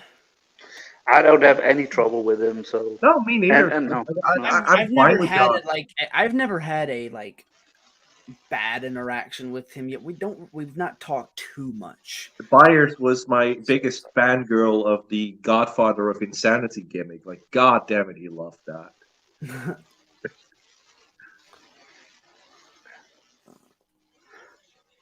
awkward silence. But okay. Yes, it is. I need food. I need something to drink. Yeah, I need drink, food. Yeah, I need I'm also more. going to not make it very long because cheap luck. Tonight I have a special guest This is on my too cheap. special guest on my first podcast and on my first show, and it's called Crimson Confessions. So, Well, yeah. what is it, please? well, it's going to be all in character. I'm going to be. I'm going to sit with this one. Wait. Cheap luck. No, it's going to be a 45-minute show where I'm going to sit there with my guest in character, talk about his biggest sins and how I can wash them away if he's going to come clean and be honest. It's going to be a little bit intertwined with real stuff because the questions are in character, but it actually happened in reality with their person, but I create a gimmick around it. So and he's going to answer, or she, whatever the guest is, and Dark and Graves is the first guest. I know Dylan Mason is going to be a guest. I have Mel Walker being a guest, and anyone that wants to confess something to Crimson Wolf can show up in his booth and wash away their sins. That's easy. Yeah. It's Sounds like a fun show. It's probably the first podcast that does in-character interviews. Yeah, and that's why I know Scott did an in-character style show. Oh for yeah, a no, little Scott while. does one as well. Yeah, he is true. I was on yeah, his and Tyrion once. I wanted with Dark, and I'll give you a little bit a hint towards it. The past of Darken is created in questions that is like gimmicks, like what happened if you like this, and this? What happened if this person does this, and this? But it's something that it's actually happened with Darken. But he wanted to react on in character, and I told him like it's your answer. If you want to go in character, out of character, is something in between. It's your Is creativity. It live or pre-recorded? Live. Oh, interesting. That's my first real podcast, and PWR loved it, and Scott loved it. Like really, it's also given my gimmick with the confessions and sins a little bit more depth. And I can. Yeah, I'm going to look for. Can I? Oh yeah, I have here one of the questions for tonight. I can give you that one. Okay. Yeah, because this will be like. Yeah, this will arrive way later. Let me check. There we are. What is a really nice? Oh yeah, here. Is there a life without Amelia, or would that be the end of Dark and Graves? I mean, in my opinion, Amelia is the in character name of Jill, but in my opinion, Jill is really important to Darken and Darken the other way around. So I made it an in character thing. Like, is there a life without Amelia for Darken? Are they like an in character thing as well, or? Yeah. Okay. Yeah. Like they blended into the in-character stuff. Yeah. Nice. Yeah. And also, one of the questions is going to be tonight. I like that one really. It's the climb of the Dark and Graves. We have seen the rise, the fall, the agony, the climb. But what is still haunting while you are asleep? Right. So, yeah. Yeah, that's cool. Yeah, so I'm a little bit nervous, by the way, for the first time ever. I don't blame. Like, yeah, like doing this live is That's gonna not be like, live, man, yeah. fuck. Yeah, and all That's in character. pressure. Yeah, Like, I've tried I- to do character shit live, and it's tough. yeah, For me, at and least. that's why I don't want to make it longer, like 45 minutes or something. I want Yeah. to start. We have an intro. I'm going to start talking about the whole concept in character. I'm going to talk about Darken in character, and then I let him in for 30 minutes. There's questions, and then I will see if there is a response from the audience with questions from the comments. Everyone can ask something, and then I want to end, and then we will see. I like that. Yeah, That's a nice little formula there. I dig that. yeah. I led. We did it in a night where I was drunk, so it always happens when I'm drunk. Crazy shit happened. I became world heavyweight champion in you don't know in I'm lost. UCW. UCW over a night in a group call with beer and yeah. It's true. Yeah. Like he and I come up with the craziest shit when we're drunk. Like the best tag team that you have never seen because it never really went out of UCW was with my character Ed Ultimo and him as Rainbow Wolf. Was the glorious Desperado connection. We both share our love for Desperados, and we were watching a pay-per-view. We're like, "Oh fuck it, we'll become a tag team," and we were just like, we became a tag team because of our love of Desperados. I sent him a box of Desperados also. I That didn't was the even beginning. fucking know him back then, and he sent me 24 bottles of Desperados to my fucking house. And I was the commentary member as Ed Ultimo, and I said, Yeah. all right, my top 5, number 1, Rainbow Wolf, because he sent me 24 bottles of Desperado. And that never changed. Yeah. Beautiful. You have never seen the bottle also, TJ? Oh, the No. bottle over his head? He did. Yeah? If I did, hit a don't bottle remember. over Dylan's No, head. I haven't seen that actually. No? But there is No. still... I've heard about it. I've heard you guys talk about it. I've never seen the clip though. Yeah. And there was a point that Dylan needed to stop me because we are doing crazy. That Dylan needed to stop me jumping off a roof. Oh my god, you're gonna go fucking like dude love on us over here. I mean, here's the problem. He wanted to jump off a roof without anything on the ground. Yeah, that Just probably some- would not have been a good idea. Just some, like, fucking stone and grass. I'm a big guy. I can take a hit. No, you cannot fucking take that. And then, no, at first he wanted to jump off his little shed. Well, if he would have tried and stand on the shed, he would just crash down.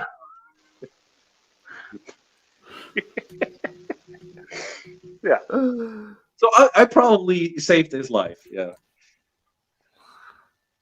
Yeah, sounds like it. Yeah. Yeah.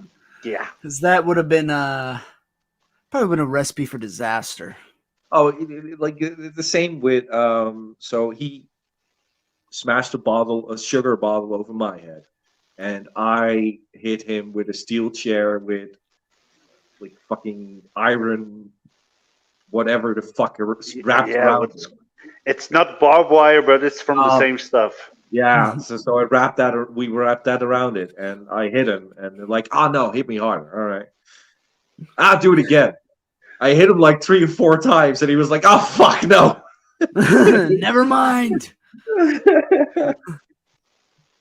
One of my favorite, something that is definitely on my EFED bucket list is to find someone to do like some in-person shit with, because that just like takes a story next level. Just when you wait can, like until actually do an in-person thing. Just wait until the Crimson and Mason storyline actually happens. Oh god, Because you guys will transcend. We have talked about table spots and all kinds of shit. You guys are Slapping just a gonna, nut- like you guys are just gonna like when it gets time for that big match to happen. I imagine like big pay-per-view card. You know, they do the typical result style for all the other matches. Then they get to you guys, and you guys just actually did a match, a physical match. Yeah. No, yeah, I'm already having. I didn't talk with Dylan about this, but I am already having thoughts of shots in between the matches, like us just being tired or like slapping each other in the face because he did that before in my face. He slapped me in my face, and I did. something like real life spots happening. So Yeah. jumping off the roof. 100%, I'm gonna drop that fool through a table because that's what he wants. That's Off the what he roof. wants. Off the roof. That's probably what he Table off the wants. roof. That's probably Do what he it. wants. Yeah. Do it. Do Probably it, not you a good idea to fucking give him idiot. ideas when drinking.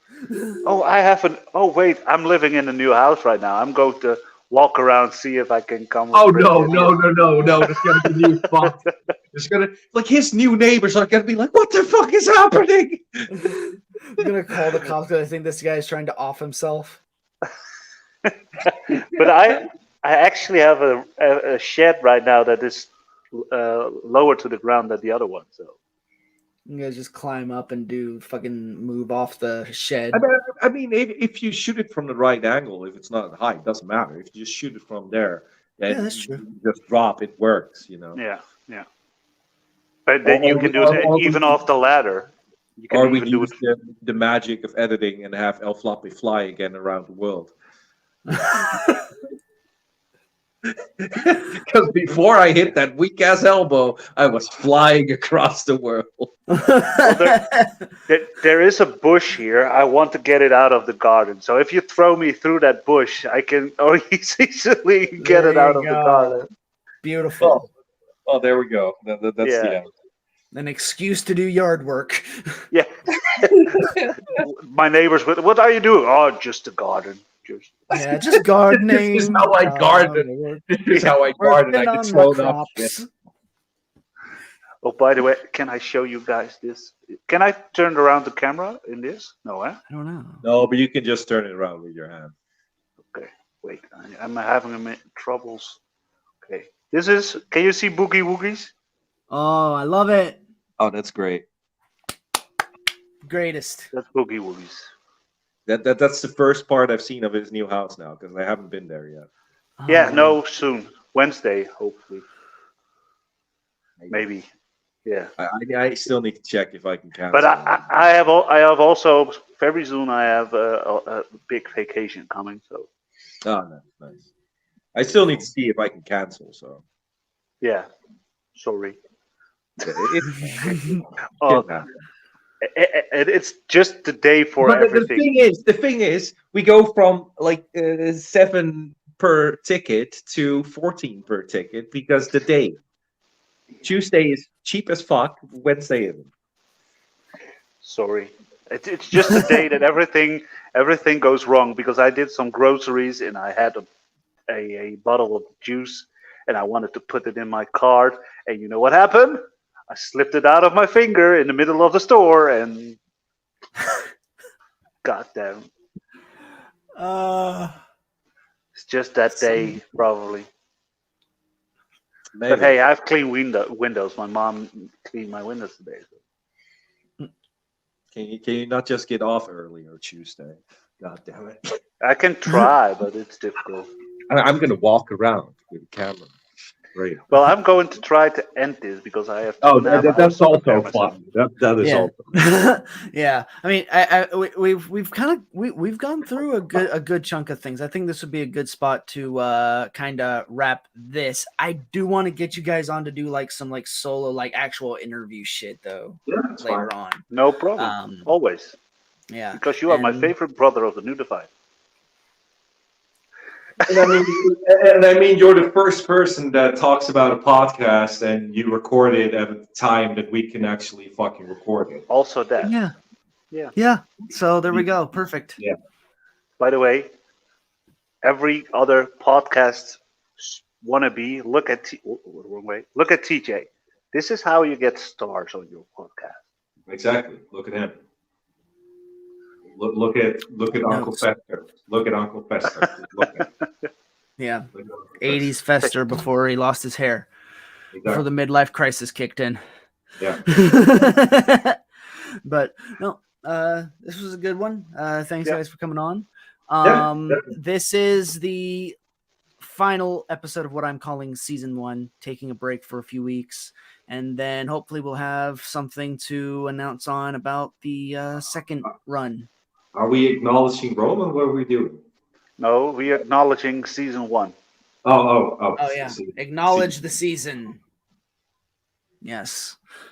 For your cosmic podcast host. Yes. The other way around.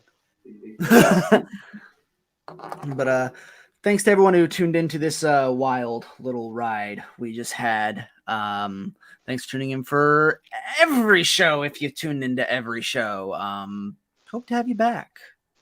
Both you Outro. guys and everyone else. Outro. Everyone comes back. Everyone comes. Yeah. Okay. Let's see. Everyone Crimson, comes you got the intro. Dylan, you get the outro. All right. Outro.